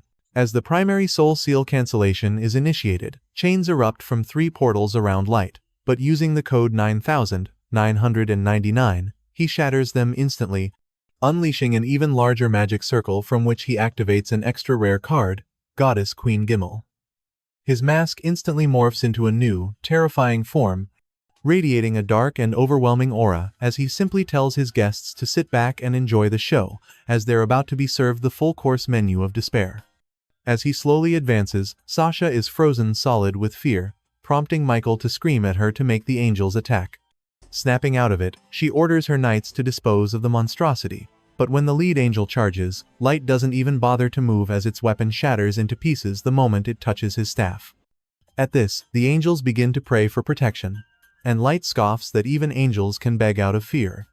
When the tank angel deploys its sacred shield again, aboard Light shatters it with a single tap, completely vaporizing all 3 knights in the process, before mockingly apologizing for not giving them enough time to feel true despair. While Sasha is still reeling, Michael realizes the staff is the source of his power and tells her to focus on destroying it. She quickly obeys, playing the ocarina as Light taunts them, saying he'd hate for the fun to end so soon, but as he speaks, he winces in pain, realizing the staff is burning through his own defenses. He knows he can't maintain this form for long. And yet, Light smiles, deciding it's a worthy price. He'll gladly sacrifice a hand, or even an entire arm, if it means inflicting the ultimate misery upon Sasha. As she finishes playing, she summons an archangel, a fusion of all 3 knights, and orders it to unleash its most powerful attack, Holy Javelin. Sasha proudly bids Light farewell, but her expression turns to utter disbelief when the mighty blast is erased with a single, casual touch from Light's staff.